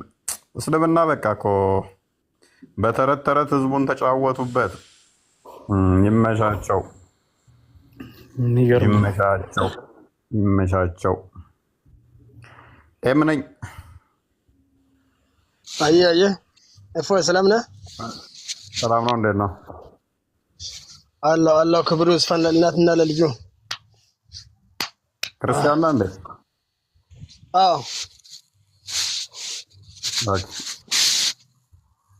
ምን እንታዘዝ? አይ ቲንክ የሙስሊም አካውንት ይመስላል አካውንት። ቆይ አዎ እኔ አልሐምዱሊላህ ሙስሊም ነኝ። ክርስቲያን ምክንያት ነው። አንተ ጥያቄ ልጠይቅህ ነው የገባሁት። ቆይ እንኳንም ደህና መጣህ። ቆይ አንተ ጥያቄ ጠይቄህ ልውረድ። አልሐምዱሊላህ እኔ ሙስሊም ነኝ። 10 ጥያቄ የምትጠይቃለህ እንዳወርድ። እሺ ለምን ወርዳለህ? ተረጋጋ። ቆይ አዳምጣ። በመጀመሪያ ክብሩ ይስፋ ለእናትና ለልጅ ያልከው ለማን ነው? ለእናቴ ለወለደችኝ እናቴ ነው። ለማርያም ያልኩህ መስሎኝ። ኦኬ። ስለዚህ በእስልምና ሽርክ ይቻላል ማለት ነው። እንደዚህ ብሎ ማመስገን ይቻላል። ይሁን እሺ። አይ አልወጣኝም ምን አትሳቅ። አካውንት ላይ ኢብኑ ተሚያ ይላል አካውንት ላይ አይደለ? ባልሳሳት ኢብኑ ተሚያ ነው የሚለው አካውንት። ኢብኑ ተሚያ ነው የሚለው አካውንት። ማፍሬንድ ማንበብ ከቻልክ እኔን ጠይቀኝ። አካውንት ምን ያህል ብለህ እኔን ጠይቀኝ እንጂ አንተ እንትፈለክ ጅሎቹን አስገብተህ እንደፈለክ በል እንጂ ከኔ ጋር ልትል አይችልም ምንም ነገር። እኔ የምጠይቅህ ጥያቄ አለኝ። ጥያቄ ጠይቅ በል እንጂ ቤቴን እኮ አክብሬ ነው የመጣሁት። ቆይ ፕሮፋይልህ ያለው ስሙ ኢብኑ ተሚያ ነው የሚለው ማን ነው? ሜቢ ቼክ አድርጉልኝ። ለእኔ እንደዛ ይመስለኛል። ስለ ፕሮፋይል አያገባህም። ጥያቄ እንጠይቅ። ኢብኑ ተይሚያ ነው ወይ የሚለው ብሎ ነው የጠየቀህ። ልታስተምር ነው መሰለኝ እዚህ የተቀመጥከው። ፕሊዝ ኤም ነኝ ተረጋጋ። ኤም ነኝ ተረጋጋ። ቆይ ውይይት ትፈልጋለህ አንተ? እፎይ ስሙ ስጠራው ውይይት ትፈልጋለህ አትፈልግም? ኤም ነህ በለው። ኤም ነህ ቆይ ኤም ነህ ተረጋጋ። መሐመድ ብለህ ጥራኝ። ስሜ መሐመድ ነኝ። ኢብን ተይሚያ ብለህ ጥራው። እንዲያውም እፎይ ኢብን ተይሚያ ብለህ አንዴ ስሜ መሐመድ ይባላል። መሐመድ ብለህ ጥራኝ። ችግር የለው መሐመድ ብዬ እጠራለሁኝ። መሐመድ ማን ነው? ፕሊስ እጠራለሁኝ። ችግር የለው ያ መሐመድ ብለህ ጥራኝ። ስሜ መሐመድ ነው የሚለው። ኧረ ተረጋጋ፣ ቆይ ተረጋጋ፣ ውሃ ጠጣ፣ ተረጋጋ፣ ቆይ ልንገርህ። ቆይ አንተ ውይይት ትፈልጋለህ ወይስ የማያውቀውን ጅንስ እዚህ አስገብተህ ዝም ብለህ እየተወቅ ድሜን ትጨርሳለህ? መሐመድ ተረጋጋ። ጥያቄ መልስልኝ አሁን። መሐመድ ተረጋጋ። ሙሐመድ የሚለውን ስም ከወደድከውና የምትከተለው የምታምንበት ቢሆን ኖሮ ስምህን ሙሐመድ ትለው ነበረ። እፎይ ተረጋጋ። ሙሐመድን የምታፍርበት ስም ስለሆነ ነው። እኔ ሙሐመድ ብዬ ግን ጠራሃለሁኝ። ሙሐመድ ከሚለው ስሙ ጋር ችግር ስለሌለኝ ከስብዕናው ጋር እንጂ። አሁን ኢብኑ ተሚያ ይላል አይደል? ስምህ ፕሮፋይልህ ያንተ ስም ሳይሆን ሰውየው ያለበት ኢብኑ ተሚያ ይላል። ይሄን ኮንፊርም አድርግልኝ፣ አሊያም ደግሞ ሰዎች ፍረዱ። ከደንቆሮ ሰው ጋር ምን ልግዝ? እንደዚህ እያወራ እንደዚህ ነው። በእናትህ ድራችሁ መጨረሰው። በእናትህ አትናደድ። ምናገረው ነገር አሰብ ምን በእናትህ አንተ ውይይት ትፈልጋለህ ወይ ዝም ብለህ ትጨማለቃለህ? መልሰኝ። ተረጋጋ። ልንገርህ፣ ውይይት የምትፈልግ ከሆነ ወዲያሱ ወስዳለሁ። ሀሱ ጀግናችን እዛ ቁጭ ብሎ እየጠበቀልኝ ነው። ወዲያሱ ወስዳለሁ። ካሱ ጋር ፕሊዝ ተረጋጋ። ወዲያሱ ወስዳለሁ። ረፍ ወይ በእናትህ ገላግለን ፕሊዝ። ከእንደዚህ አይነት ሰው አንዴ ሚውት አታረጋኝ። ውይይት ትፈልጋለህ አትፈልግም? ቆይ አንዴ ተረጋጋና። ሰው ይታዘብሃል ሙሐመድ። ሰው ስለሚታዘብህ ከስር ያሉት ይታዘበዋል። አንተ እንደዚህ ስጮህ ደስ ይለኛል። እስልምና መልስ እንደሌለውና እንዲሁ የመጮህ እምነት እንደሆነ ከስር ያሉት ታዝበው ከእስልምና እንዲወጡ ስለምጠቀም ማንም ይሰማ የለም። እንዲህ ስጮህ መልስ እንደሌላችሁ አላስወጣ ምንድን ነው ሙስሊሞች እንደዚህ ባለጌ እንደሆናችሁ ስድብ እንጂ መልስ እንደሌላችሁ በስርዓት እንኳን ማጠይቁ። ተረጋጋ። በስርዓት እንኳን ተረጋጋ።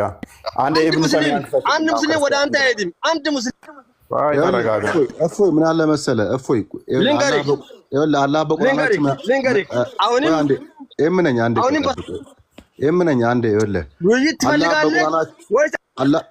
አላህ በቁርአናችን ውስጥ አረ የምንኛ አትረብሽ። ቆይ አንዴ ተረጋጋ። በቁርአናችን ውስጥ ሴጣንን አስገባኛሉ ነብዩ መሐመድ ማለት ነው። ሴጣን እንዳሳስትል ሰዎች ሀቅ እንዳይሰሙ ሙስሊም ቆያማ ቆይ አንዴ እና ሰዎች እንዳሳስትል ቁርአን ውስጥ አስገባኛሉ። ከዛ ጂን የሚል ሱራ አስገባለት ነብያችን ማለት ነው። አስገቡለት እና ከዛ አሁን እነ መሐመድ እነ ኤምነኝ እንደዚህ አይነት ነገር ጋሽፎ እያናገርኩለት ባኬል ጃስወጣው እና እየረበሸን። ለምንድን ነው የፈለኩት መሰላችሁ? ለምንድን ነው የማታወራው? ለምን እንዳያስኩት ታውቃላችሁ? ብዙ ሴቶች እህቶቻችን ይመጣሉ። ሲመጡ ምንድን ነው የሚሉት? ገስት ላይ ገብተው ሲዘባርቁ ተናድጄ ነው ብለው በውስጥ ያወሩኛል። ወይም በስርዓት አይመልሱ ወይም ዝም አይሉ። መጥተው ሲዘባርቁ አይቼ እስልምና መልስ እንደሌለው አይቼ ነው የወጣሁት ይሉኛል። እኔ ገስት ላይ የምጠቀማቸው የማቆያቸው ወድጄ አይደለም፣ አድቫንቴጅ ስለሚይዝባቸው ነው። ስሙን የጠየኩት ኢብኑ ተሚያን ለምንድን ነው? እሱ አላህ ወንደላጤ ፍሪዛም ፀጉር እንደሆነ ላሳየው ስለፈለኩ ነው። አሁን ሮል ሞዴል ብሎ የመጣው ስሙን አንዴ ክፈችልን። አሁን ኢብኑ ተሚያን ክፈችልኝ አንዴ። አላህ ምን አይነት እንደሆነ የሚያመልከው አካል ቆይ አንዴ አንብቢለት። እንትና ኢብኑ ተሚያ ስለ አላህ ምን ብሎ እንደተናገረ አንተ ዘለው የመጣው ፕሮፋይልህ ላይ ያደረከው አዳምጥ። ኢብኑ ተሚያ ትልቁ ሊቃችሁ አዳምጥ፣ አንብቢው። እንትና አንብቢው። Actually, the messenger of Allah, may peace be upon him, Minala, Allah Beliktanya, I saw my Lord in the form of young man who had an abundance of his cat in a green kindergarten. በአረንጓዴ እንግዲህ ሰፊ ሜዳ ላይ ምናየው ጌታዬን ወጣት ሆኖ አየሁት፣ በወጣት ወንድ አምሳያ አየሁት አለ። ሙስሊም እንዲሁ በቃ አላህን በምን አይነት አየሁት አለ? ጺም አልባ የማይሸወድ ነው። ወጣት አላህን አትሸውድ ማብሬን ወጣት ያንን ጺም አልባ የሆነውን ፍሪዛምን ወንደላጤን ጎረምሳውን አላህን አምልከው። ሲተረጎም ጎረምሳ ነው የሚለው። ያንግ ማን ማለት ጎረምሳ ማለት ነው። ወደ አማርኛ ተርጉሚላቸው። ያንን ጎረምሳ አካል በጭቃ ቡክቶ የሰራህን አካል አምልከው ሄድና። ይሄንን የጠየኩ ለምንድን ነው? እሱ ጊፍት ይሰጠኛል ከስር ሆኖ ደግሞ ማለት ነው። ለምን ኢብኑ ተሚያ ነኝ ብለህ መጣ? ኢብኑ ተሚያ ተማሪ ነኝ ብለህ መጣ። ኢብኑ ተሚያ ደግሞ ሼክ አልእስላም ይባላል። ባይዞ ሼክ አልእስላም ይሉታል። የሙስሊሞች ሼክ ዋና ተብሎ ነው የሚቀመጥ ነው። አብዛኞቹን ያስተማራቸው ነው።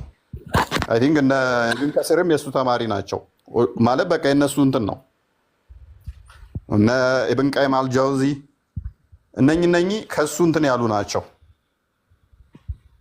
ወጣቱን አላህን ጺም አልባውን ጎፈሪያሙን ሹርባው አይምን ፍሪዛሙን ጸጉሩን የሚጠቀልለውን ድሬድ ጃሉድ አንተን እንዳይሆን አላህ ያሉት ጃሉድን እንዳይሆን አብዱል ፈተና ስማማ ልጁ እኮ የሚለፈልፈው ሰውኛ ይመስልሃል? እንደ ሴጣን እኮ ነው የሚለፈልፈው። ያ ትጠይቃለህ ተባለ እኮ እንዴ! ይህ እኮ ጸበል ያስፈልጓል። ይህ ልጅ ኧረ ይጠመቅ። ባለፈው እኔ ጋር የመጣ አንድ ልጅን አስታወሰኝ።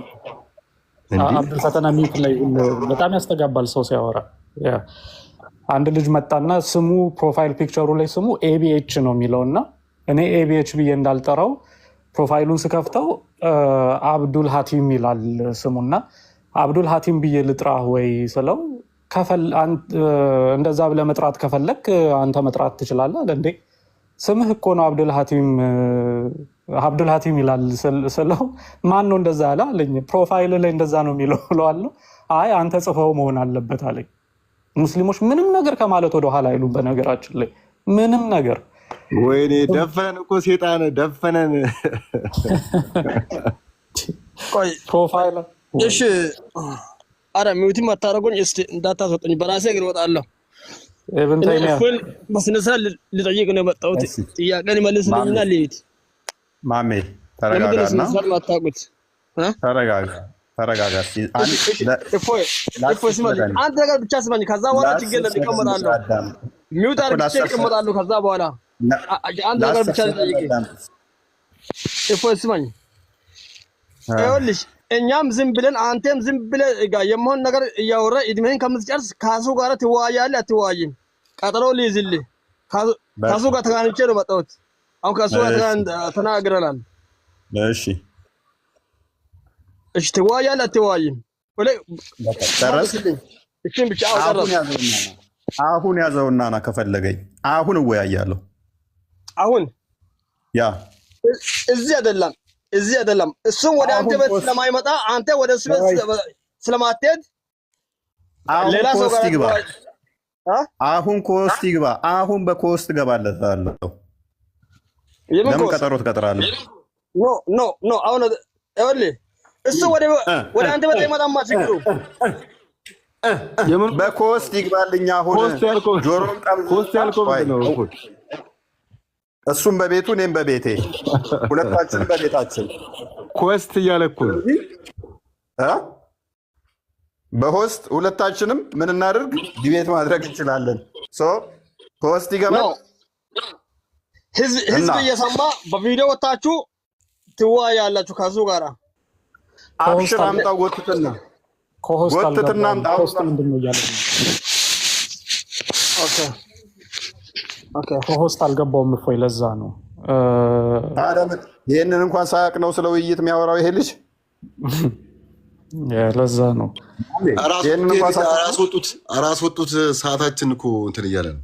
ኮስት ምንድን ነው አለ እዛ ሁሱ ጋር ሄደ። ሁሱ የሚያስፈልገው እንደዚህ አይነት ሰው ነው እንዴ? ሁሱ የሚሰበስበው እንደዚህ አይነት ሰው ነው። ፍሬንዶች እዛ ሂድ እንዲህ ለሌሎችም ሰዎች እንዲጠቅም ግን ኮሆስት ማለት አብሮ ወይም በቤቱ ያኛውም ሰውዬ በቤቱ ሆኖ እንዲያወሩ ማድረግ ማለት ነው። ማንም ሚውትን አያደርግም፣ ማንም ብሎክ አያደርግም። እንደዛ አድርገው እንዲያወሩ ነው። እሺ ኮስት አይደለም የተባልከው ኢብኑ ተይሚያ። ያ እኔ ልጁን የፈለግኩት አርዲ ምን እንደሆነ ታውቃለህ? ኢብኑ ተይሚያ በጣም የሚመኩበት እንትናቸው ነው ሊቃቸው ስለሆነ ሼክ አልእስላም ስለሚል ሰው አላህን ራሱ አንብቦ ኢብኑ ተይሚያን እንዲተረጉምልን ነበረ። ስሙን አድርጎ ስለመጣ አላህ አምሳያ የለውም ይሉናል። አላህ ግን ፂም አልባ ጸጉራም ፍሪዛም ጸጉራም እንደሆነ ጀስ እንደዛ ብሎ ነው ያስቀመጠው። ይሄ ደግሞ ሙተዋት እንትን በሆነ ሐዲስ ላይ ወደ ነብዩ በሚሄድ ሐዲስ ላይ የተቀመጠ ነው። ነብዩ ነው አየሁ አላህ እንደዚህ ነው ብሎ የተናገረው። ምን ወጣት ፂም አልባ ፍሪዛም ጸጉር የሆነ አረንጓዴ ቦታ ፈልሰስ ያለ ነው። ይሄ አካል ከገማ ጭቃ እንዴት ፈጠራችሁ? በሁለት እጁ እንዴት አድርጎ?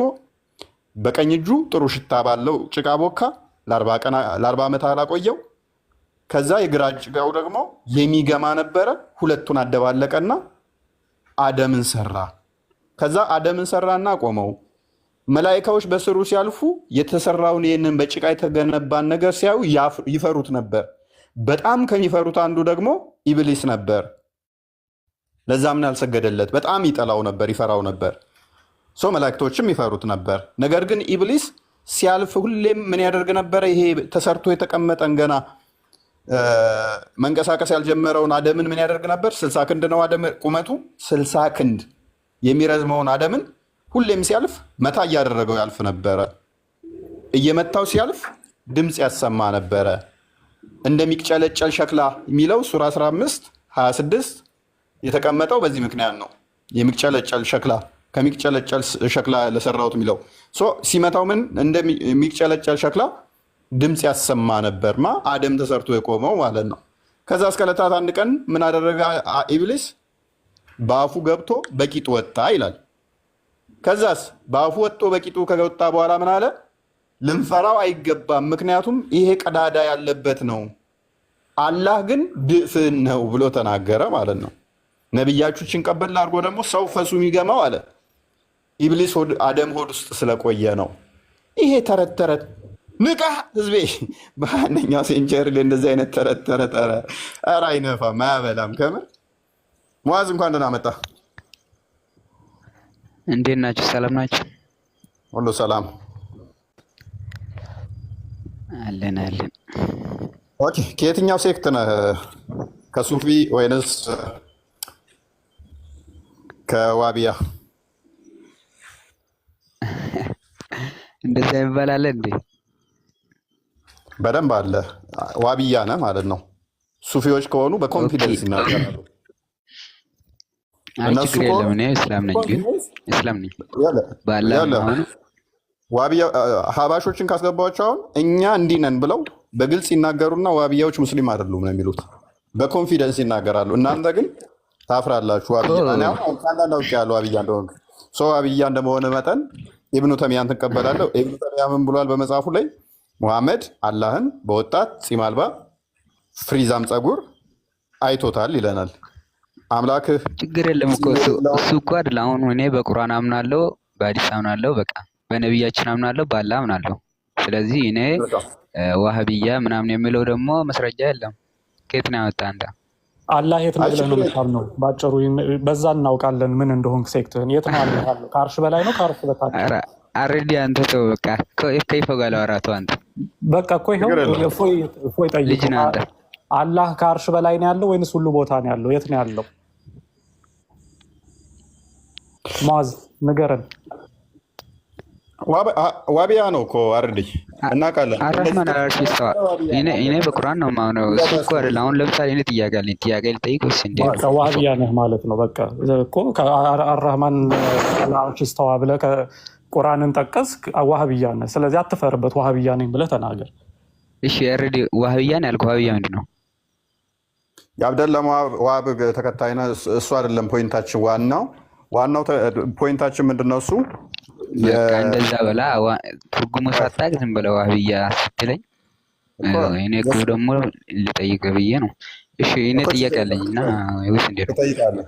ትጠይቃለህ። ከመጠየቅ በፊት ግን ጥያቄያችንን አድረስ እናደርግና ጥያቄው ላይ ያለህን አቋም ተረተን እንትን እንላለን። አደምን አላህ በሁለት እጆቹ ነው የፈጠረው አይደለ? አሃ ምኑ? አደምን አላህ በሁለት እጆቹ ከገማጭ ጭቃ ነው የፈጠረው አይደለም? እንደ እስልምና እንዳንተ እምነት እኔ ጥያቄ አለኝ። አደም ካፍር ነው። ችግር የለውም። ቁርአንን አንዴ አንብበው። እሺ ኢብሊስ ወይ በሁለት እጆቼ ለፈጠርኩት ቆይ አንዴ ማለት ነው። ወደ እንትን ሳትሄድ አሁን ለምሳሌ ቁርአን ነው እንጂ ወደ ሌላ ቋንቋ የተረጎመው እና ተፍሲሮቹ ደግሞ ከኔ ያመጣው አሁን ለምሳሌ በእንግሊዝኛ ምናምን የለም እኮ ሲጀምር። እሱ ላይ እናወራለን። አረበኛ ትችላለህ አንተ? አረበኛ ትችላለህ? ችግር የለውም። እሱንም እናወራለን። አሁን ቁርአን እኮ ይፎዬ እኔ የምለው ለምሳሌ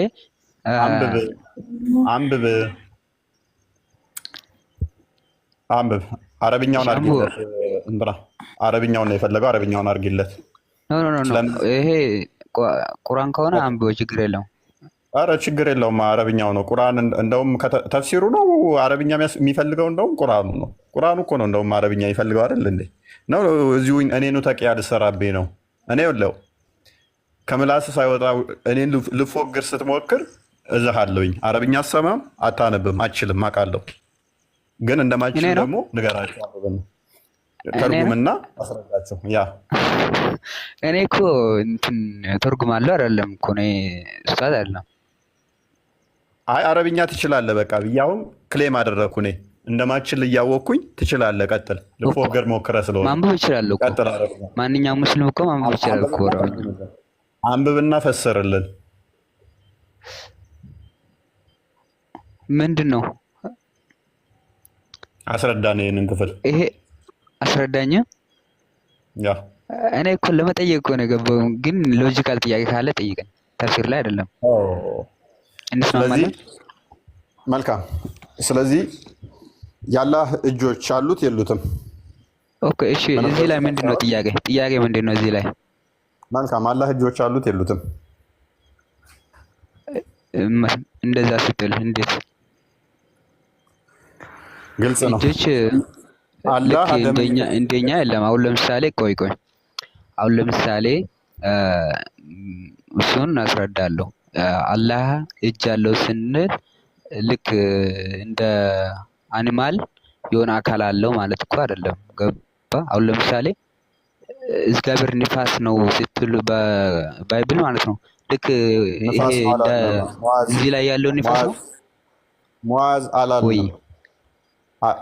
እግዚአብሔር ንፋስ ነው ብለን አናቅም። ስለዚህ ያላልነውን አትበል። መንፈስ የትኛውን ሳታውቅ እሱን እኛን ጠይቀን። ስለዚህ መንፈስና ንፋስ ይለያያሉ። አሁን የራስን ብቻ አብራራ። ማታውቀውን በራስህ አትናገር። እዚህ እንዳለው ንፋስ ነው ወይ ሙዓዝዬ? ኤኒዌይስ የምታውቃትን ቁርአኗ ላይ ብቻ ችግር የለም። እኔ እኮ አንድ ጥያቄ ያለኝ ጊዜ የለኝም እና እኛም ጊዜ ከይቅርታ ጋር ማለት ነው። ቆይ አዳምጥ። እሺ አዳምጥ። የአላህ እጆች እዚህ እኔ እናንተ ጋር አሉ?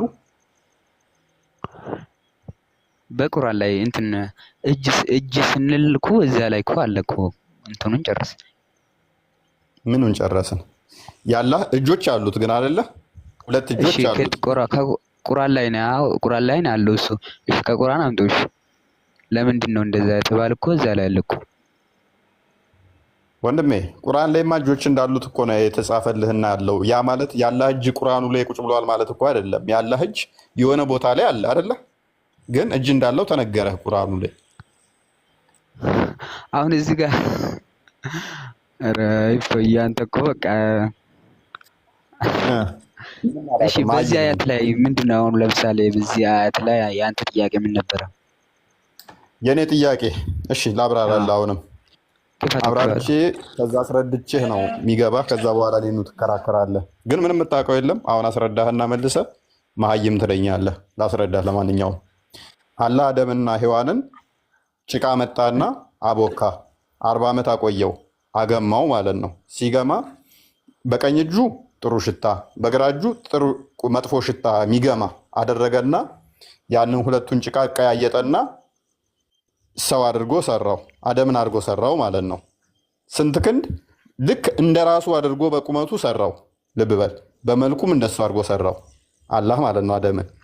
ከዛስ ያቆመዋል። መላእክቶች ሲያልፉ ይፈሩት ነበረ፣ ያ የተሰራን ጭቃ ማለት ነው። ከዛስ ኢብሊስ ደግሞ ከመላእክቶች አንዱ በጣም የሚፈራው ነበር። ስገድለት ሲባልም ይሄ ከገማ ጭቃ ለተፈጠረ አልሰግድም አለ። ከዛ በፊት ግን ምን አደረገው ኢብሊስ? ስለሚፈራው ሲያልፍ ይላል መታ እያደረገው ያልፍ ነበረ። ሲመታው ክችል ይላል። ከዛ ለምንድነው ክችል የሚለው? ቼክ ላድርግ ክፍተት ቢኖረው ነው ብሎ ሳቅ።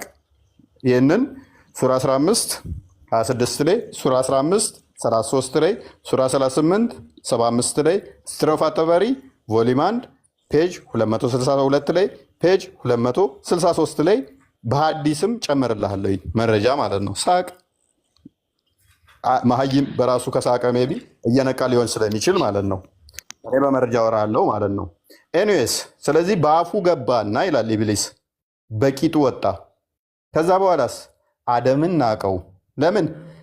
ይሄ ቀፎ ነው፣ ለቀፎ መፍራት አይጠበቅብኝም አለ። ስገድም ሲባል አልሰግድም አለ። ከገማ ጭቃ ለተፈጠረ ለዚህ አልሰግድም አለ።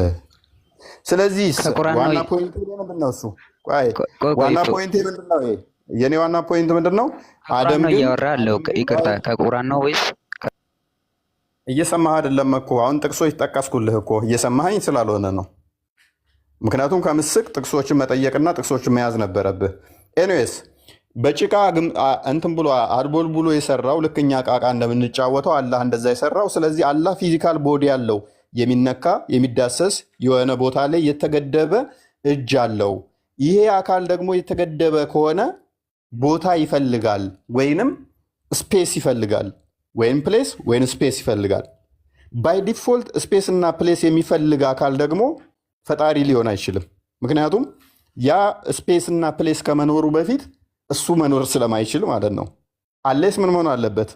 ፕሌሱም ፈጣሪ መሆን አለበት። ስፔሱም ደግሞ አላህን የሚይዘው ቦታና ስፔስ ምንድን ነው የሚባለው? ጠረፍ ነው የሚባለው? ጠፈር ነው አይ ቲንክ። እሱም ምን መሆን አለበት?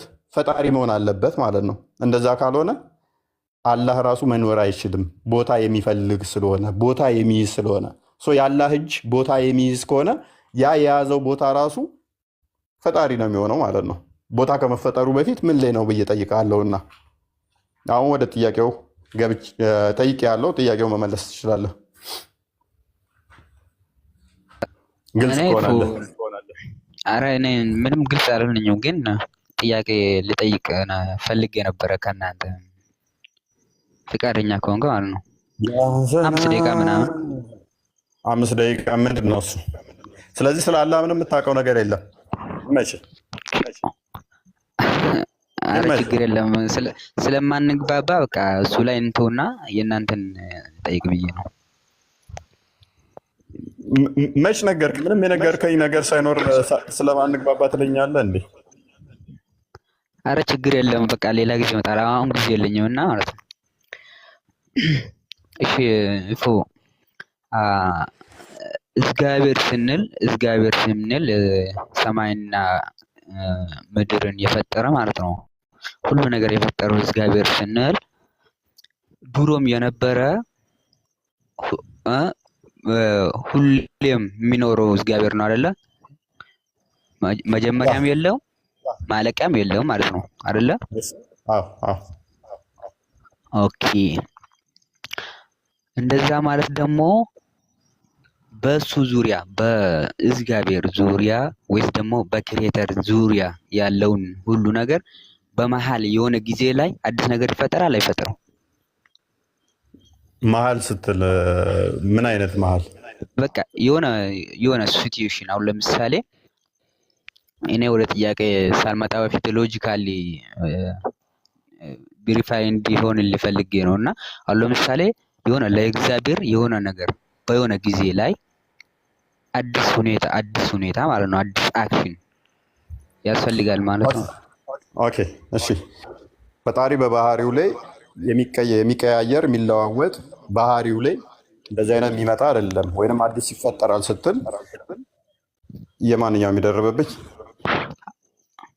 በቃ እሺ፣ አሁን እንትን ላድርግልህ። አሁን ለምሳሌ አሁን እግዚአብሔር እንደነበረ ማለት ነው ነው የምኖረው ወይስ እየተቀያየረ ነው የምኖረው? እሺ ሚዩት አድርገው አንዴ። ይደርባል እኔ ሳወራ። እግዚአብሔር መቼም አይቀየርም አይለወጥም። ትናንትም ዛሬም ያለ የነበረ ያው ሕያው አምላክ ነው እና አምላካችን እግዚአብሔር ያው ነው። ሜይ ቢ በእስልምናው ኮንሰፕት ከጠየቀኝ በእስልምናው ይቀየራል። በቂያማ ቀን ራሱ በሁለት መልክ ነው ይመጣላችሁ፣ አንድ በምታውቁት አንደኛው በማታውቁት። ዱዋሊዝም አለው፣ የሚለወጥበት አለው። በእኛ ጋር ስትመጣ ግን እግዚአብሔር ባህሪው የሚለዋወጥ አይደለም፣ የሚቀያየር አይደለም። በእስልምናው ግን በመጀመሪያ ቂያማ ላይ ስትገናኙ ምንድነው እሱ ይመጣና እኔ አምላካችሁ ነኝ ይላችኋል። ራሱ አላህ ይመጣና ኖ አንተ አምላካችን አይደለህም፣ ከአንተ በአላህ እንጠበቃለን ትሉታላችሁ። ከዛ ታባርሩታላችሁ። እንደዛ ብላችሁ በምንድን ነው የምታውቁት አምላካችሁን ብሎ ይጠይቃችኋል። በሺኑ ወይንም ደግሞ በባቱ ትሉታላችሁ። መጨረሻ ላይ ተቀይሮ ይመጣል፣ በምታውቁ ሼፕ ይመጣል። ያኔ ሲመጣ አይ ቲንክ ቡሃሪ 48 ይመስለኛል ባልተሳሳት፣ ሱረቱ ቀለም ላይም አለ።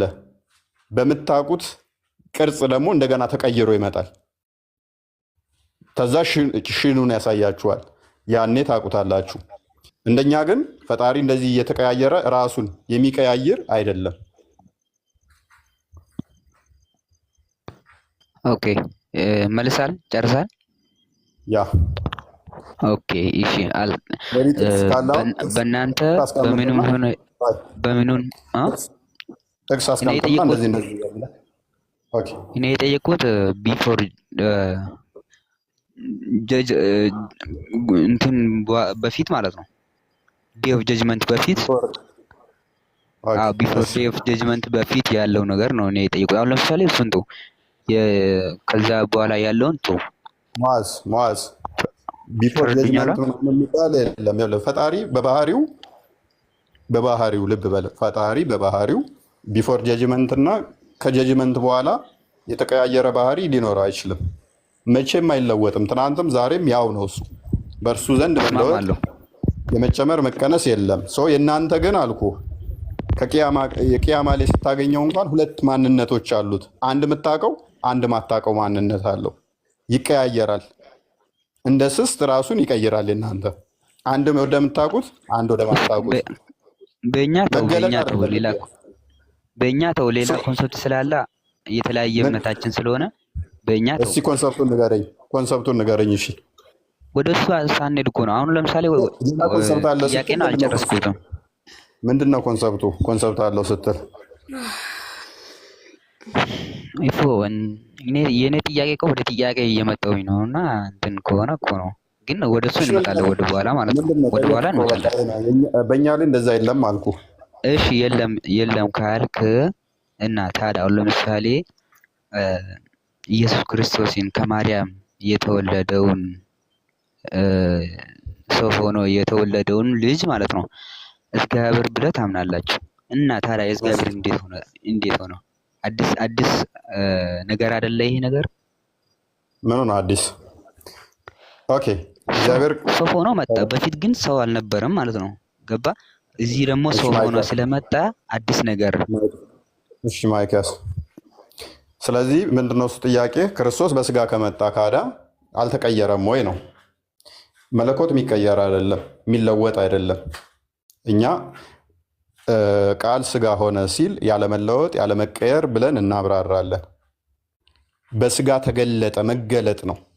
ያ የማይታየው አካል የማይዳሰሰው አካል የማይነካው አካል ነገር ግን በስጋ ተገለጠ ብለን ነው ምናምነው። መገለጥ ደግሞ መለወጥ አይደለም። መለኮት አልተለወጠም። ተለውጦ ወደ ሰውነት ተቀየረ ማለት አይደለም መለኮት። ነገር ግን ስጋን ለራሱ አዘጋጀ። ያ ባዘጋጀው ስጋ ግን ተገለጠ፣ መገለጥ ነው እንጂ ተዋህዶ እኛ ስናምን ዮሐንስ ወንጌል ምዕራፍ 1 ቁጥር 14 ላይ ቃልም ስጋ ሆነ ጸጋና እውነትን ተሞልቶ በእኛ አደረ፣ አንድ ልጅም ከአባቱ ዘንድ እንዳለው ክብሩን አየን ይላል።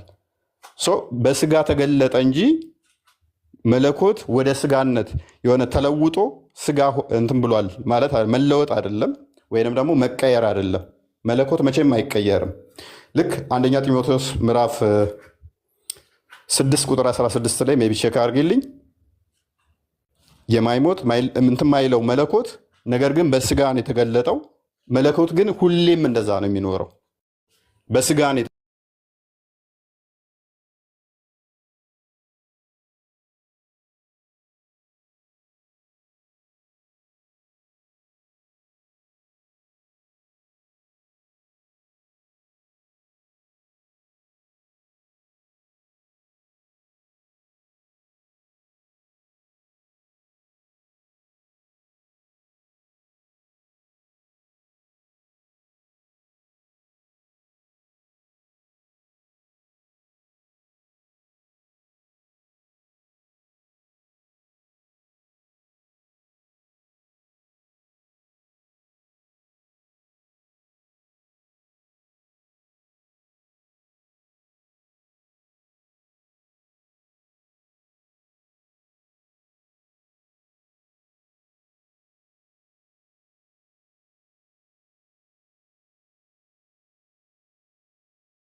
ታዲያ እንዴት ነሽ?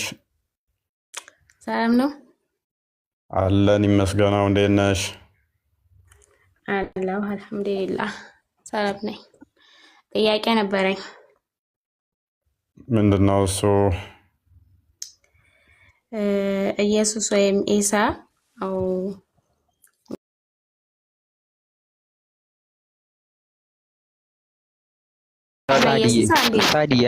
ሳዲ ቆይ ጊዜ የለኝም። እሺ ይቅርታ አፎን ወጣቆ ቀጥለው እፎ ጥያቄው እንትን ልደግምልህ ወይስ መለስኩልህ እኮ በቃኝ፣ ደከመኝ። አሁን አምላክ አይቀየርም በስጋ ተገለጠ አልኩ። እሺ መገለጥ ወደ ፍጡርነት ተቀየረ ብለን አናምንም እኛ እኮ አዲስ አይደለም እኮ ነው የምለው። ሙአዝ ቅድም ያልከውን ይፈሳል እኮ ሎጂካሊ። አሁን ለምሳሌ ሪዝኖብል እኮ ነው የሚያደርገው። ፕሊዝ አዳምጥ። ሎጂክ ማታ ከሆነ ሜቢ ማስተማር አለብን ማለት ነው። ለአንተ አሁን በስጋ ስለተገለጠ ከስጋ ከመገለጡ በፊት እንደዚህ ምናምን ነገር እግዚአብሔር ለነቢያት አስቀድሞም ሲገለጥ ነበረ። ለምሳሌ ዘፍጥረት ምዕራፍ 18 ከቁጥር 1 ላይ ፕሊዝ ሚዩት አድርጋ እንዴ በስጋ አይሜን በሰው አምሳል ሲገለጥ ነበረ። ያ መገለጡ ግን እንትኑን ቀየረው ማለት አይደለም። ዘፍጥረት ምዕራፍ 18ን አንብበው ቁጥር 1 ጀምረ ለአብርሃም እግዚአብሔር ተገልጦለታል፣ በሶስት ሰው አምሳል ተገልጦለታል። ዘፍጥረት ምዕራፍ 19 ላይ ቁጥር 24 አካባቢ ላይ ከቁጥር 1 ጀምረ እስከ 24 አካባቢ አንብበው እግዚአብሔር ተገልጦለታል። ቁጥር 24ን ቼክ አድርገው። እግዚአብሔር በተለያየ መልኩ በተለያየ ጊዜ ላይ ሲገለጥ ነበረ። ኦኬ እሺ ተገልጧል እንበልና ማለት ነው። ተገልጧል እንበልና እሺ ኢየሱስን ምድር ላይ የነበረበት ጊዜ ምግብን በልቷል፣ ሰው ያደረገውን ነገር አድርጓል ማለት ነው። እና እግዚአብሔር ሰው ያደርገውን ነገር ያደርጋል ብለህ ታስባለህ አንተ? እስኪ አስረዳኝ። እሺ ሚዩት አድርጋ እንዴ ሰው ያደረገውን ሁሉ ፍጹም ሰው ነው ብለን እናምናለን። ነገር ግን ከኃጢአት በቀር ሰው ያደረገውን ሁሉ ብለህ አትያዘው። ሰው ያደረገውን ሁሉ ምን ሜይ ቢ ወደ አንተም እንዳታመጣው ማለት ነው። ከኃጢአት በቀር እኛም መስሏል። ለምን ዕብራውያን ምዕራፍ 2 ቁጥር 15 ላይ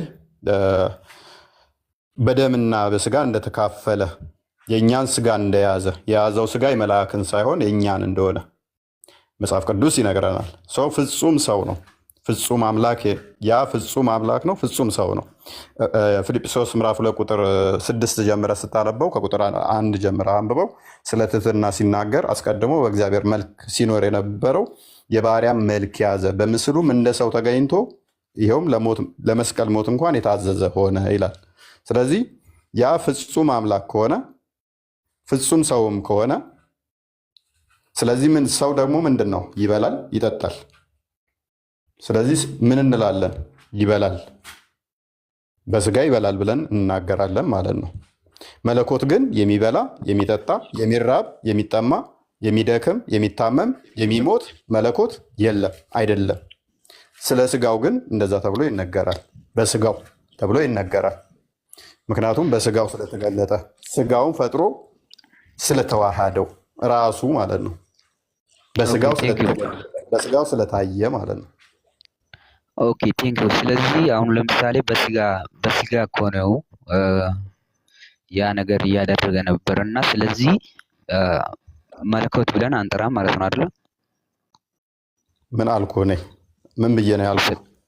መለኮት ብለን ስለ ኢየሱስ ብቻ ብለን ነው መጥራት አለ። ምን መለኮት አንተ ያልከው መለኮት ምግብ ይበላል ብለን አናምንም። በስጋ ብቻ ያለው ብቻ ነው ምግብ እንደዛ ነው ያልከው አይደለ? ካልተሳሳትኩ ሙዓዝ፣ ያ የምታየው ኢየሱስን ሰው ብቻ ነው ብለን አይደለም የምናምነው። ልብ በል፣ ሰው ብቻ ነው ብለን ሳይሆን የምናምነው ፍጹም አምላክ ነው ብለን ነው የምናምነው። ምክንያቱም ፊልጵስዩስ ላይ የጠቀስኩልህ ለዛ ነው። በእግዚአብሔር መልክ ሲኖር የነበረው በስጋ እንደተገለጠ የነገርኩ ለዛ ነው። ስለዚህ መለኮት የሚራብ የሚጠማ አይደለም። ነገር ግን ስለ ስጋው ሲነገር አብሮ ይነገርለታል። ተዋህዶ ነው የምናምነው። አንነጥልም፣ አንከፍልም። ቆይ ሚዩታርክ ከፍለን ነጥለን አንናገርም። በስጋ የተገለጠው የመለኮት ሙላት በውስጡ አለ። መለኮት በባህሪው የሚጠማ የሚራብ የሚደክም አይደለም። ነገር ግን ኢየሱስ ምን እንደኔና እንዳንተ ስጋ ቢይዝም እንደኔና እንዳንተ ሰው ተብሎ ቢጠራም በተዋህዶ ደግሞ ምን አለ? ቃል ተዋህዶታልና እሱ ምንድነው? አምላክ ነው፣ ፈጣሪ ነው። ነገር ግን በስጋ ተገልጧል። ሜቢ ግልጽ ከሆነልህ ድምፁን ድምፁ ራሱ ይረብሻል እያሉ ነው ኮሜንታተሮቻችን። የኔ ነው። አስተካከል። ኦኬ ኤርፎን እኮ ነው። እኔ ችግር የለም። ለእናንተ ከተሰማ ችግር የለም ነው እየተሰማችሁ። ኦኬ በቃ በመጨረሻ ማለት ነው። በመጨረሻ እሺ፣ አንድ ኢየሱስ ክርስቶስ ሙስሊም ነው ወንድሜ ነው እና አታመልኩሽ። አላህን እና መሐመድን የፈጠራቸው እሱ ነው። ኤኒዌይስ አላህና መሐመድን የፈጠራቸው አላህን መሐመድ ፈጠረው፣ መሐመድን ደግሞ ኢየሱስ ፈጠረው። መሐመድ ደግሞ ሐሰተኛ ነብይ ነው። ስለዚህ እንደመፈክር ማለት ትችላላችሁ፣ መፍታችሁ ነው። እኛ ይገደሉ ይፈለጡ ይቆረጡ አንልም። እንደዚህ ስላላችሁ መፍታችሁ ነው ማለት። ኤንዌስ ኢኤስ ጣልቃን የገባንብሽ ሶሪ። አይ ቲንክ ኢኤስ ወይንም ሳዳ መሰለች። ኦኬ ኢኤስ ትቀድማለች ሳዳ። ኦኬ ደክሞኛል። አሁን ቀጥይ። እሺ እየፈጠነ አሁን ወደ መኝታ እየሄድኩ ነው። ሳዳ እኔ ልጠይቅ። ምንድን ነው ጥያቄሽ? ጥያቄ ኢየሱስ ሳይወለድ በፊት ያኔ የት ነበር ያለው? እግዚአብሔር የት ነበር ያለው? ኢየሱስ በእግዚአብሔር ዘንድ ያለ አይምን ቃል በመጀመሪያ ነበረ፣ ቃልም በእግዚአብሔር ዘንድ ነበር፣ ቃልም እግዚአብሔር ነበር ይላል። አንዴ ትከፍችልናለሽ እንትና መዝሙረ ዳዊት ምዕራፍ 60 ቆይ እዚህኛው ላይ አንዴ ክፈችልኝ። ከመወለዱ በፊት ጥያቄ ልጨርስና ከዛ ወደ መልሱ ትገባለህ አይሻልም? እሺ የፈጠነ እንትን ልበላ ደክሞኛል አሁን። እሺ ዮሐንስ ወንጌል ምዕራፍ 1 አንዴ ክፈችልኝ።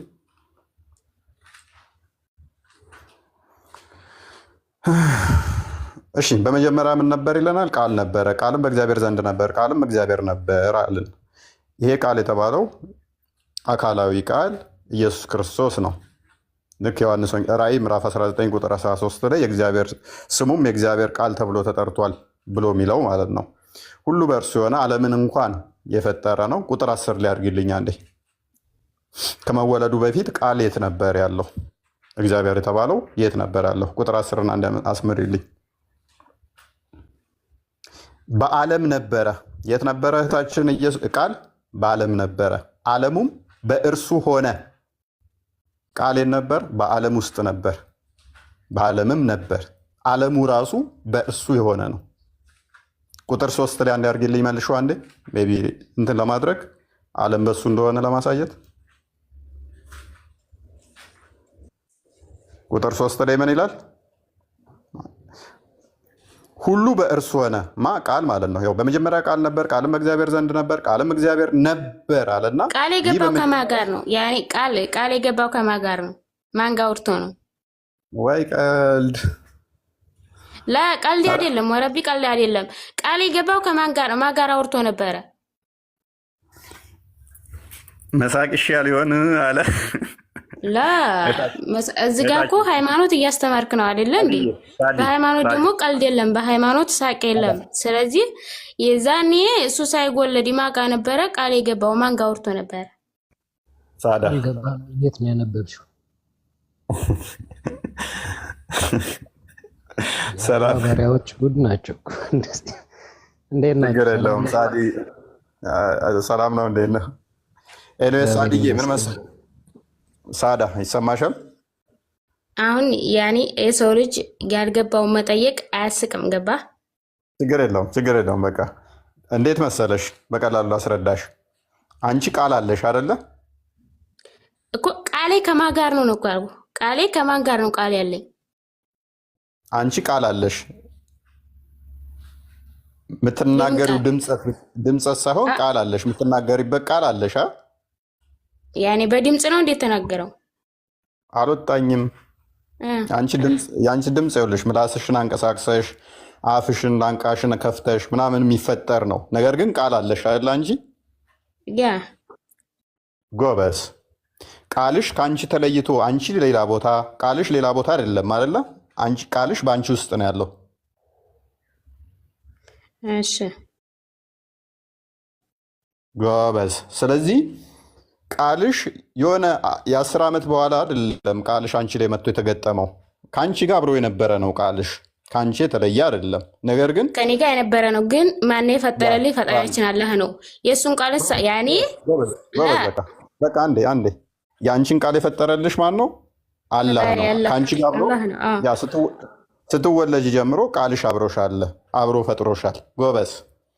እኛ ምን እናምናለን መሰለሽ ሳዳ? ፈጣሪ ቃል አለው ብለን እናምናለን። እንደኛ ድምፅ ያልሆነ እንደዚህ ጉሮሮ በማጫጫህ የሚመጣ ሳይሆን ቃል አለው ፈጣሪ ብለን እናምናለን።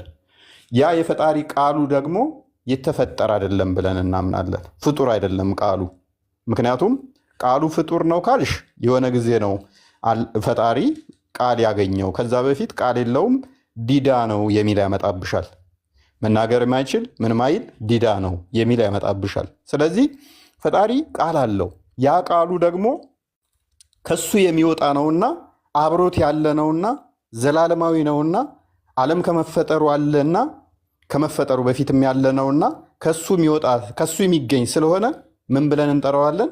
ልጅ ወይንም ቃሉ ብለን እንጠራዋለን። ይሄ ቃሉ ዓለማትን የፈጠረ ሁሉን ያስገኘ መጽሐፉ ላይ እንዳሳየንሽ ከሁሉ በፊት አስቀድሞ የነበረ ሁሉ በእርሱ የሆነ በእግዚአብሔር ዘንድ ያለ ራሱ እግዚአብሔር ተብሎ የተጠራ ልብ በይ። ዮሐንስ ወንጌልና እንደክፈችልኝ በእግዚአብሔር ዘንድ ያለ ነገር ግን ከእርሱ ስለተገኘ ምንን ብለን እንላለን? ልጁ ብለን እንጠራዋለን። ልጅ ብለን እንጠራዋለን ቃሉን ወይንም ወልድ። ይሄ ቃል ዓለምን የፈጠረ ነው፣ ዓለምን ያስገኘ ነው። ይሄ ቃል በዓለም ውስጥ የነበረ ነው። እግዚአብሔር በሁሉ ስላለ ይሄ ቃል መጨረሻ ላይ ግን በስጋ ተገለጠ ብለን እናምናለን። ኢየሱስ ክርስቶስ ብለን እንጠራዋለን። ስጋን ተዋህዶ ሲመጣ ማንም ፈርቶ ነው በስጋ የተገለጠው? ወይ ቀልድ ቀልድ አይደለም። ያኔ አሁን እኛ ፈጣሪያችን ሰውን ፈርቶ በአካል ያኔ አላህን ይሄ ነው ብለን ለመግለጥ ይሄ ነው ብለን አንገልጥም፣ ምክንያቱም አላየነውማ። ግን ኢየሱስ ግን ማንም ፈርቶ ነው በቃል የመጣው? ያኔ ሰው ተመስሎ የመጣው ማንም ፈርቶ ነው?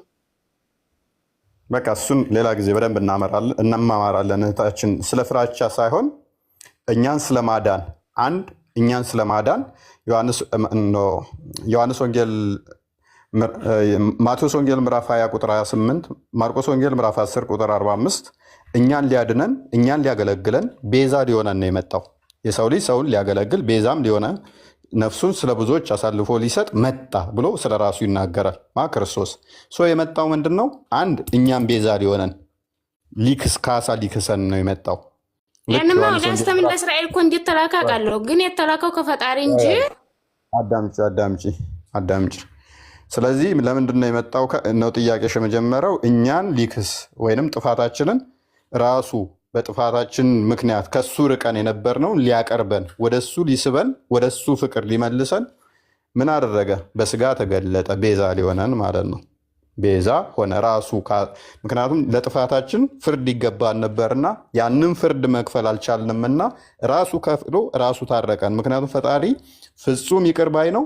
እንደገና ደግሞ ይቅር ባይ ብቻ ሳይሆን ፍጹም ዳኛ ነው። ዳኝነቱ ፍትሁን ያላጓደለ ፍቅሩን ያላጓደለ ሁለቱም ያልተነጣጠሉ ስለሆኑ ፈረደብን። በፍርድ ብቻ ደግሞ አልተወንም፣ ምህረቱንም ሰጠን፣ ይቅርም አለን። በምን? በእንደዚህ አይነት ሁኔታ ተገልጦ ማለት ነው።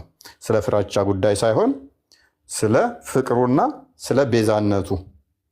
አንድም ይሄ ነው። ሁለተኛ ደግሞ ዮሐንስ ወንጌል ምዕራፍ 13 ቁጥር 14 ጀምሮ ስለ ምሳሌ ሊሆነን እኛ እሱን አይተን እኛም እንደዛ እንድናደርግ ምሳሌ ሊሆነን ይህንን ተገለጠ፣ ይህን አደረገልን። በቤዛነቱ ደግሞ አንደኛ ቆሮንቶስ ምዕራፍ 15 ላይ ከቁጥር 23 አካባቢ ጀምሮ ሞትን በሞቱ ሽሮ እንደምንነሳ ሞተን እንደማንቀር ሊያሳየን ይህን አደረገ። ብዙ ትምህርቱ ሰፊ ትምህርት ስላለው ሲያዲ ሌላ ጊዜ እንማማራለን እና እንደዛ ነገር ነው። እና እናንተ ሰዎች ኢኤስ አለሽ ኢ ኤንድ ኤስ ጥያቄ አለሽ? አንድ ልቀበልሽና ሜይ ቢ ብቃን እኔ ደክሞኛል።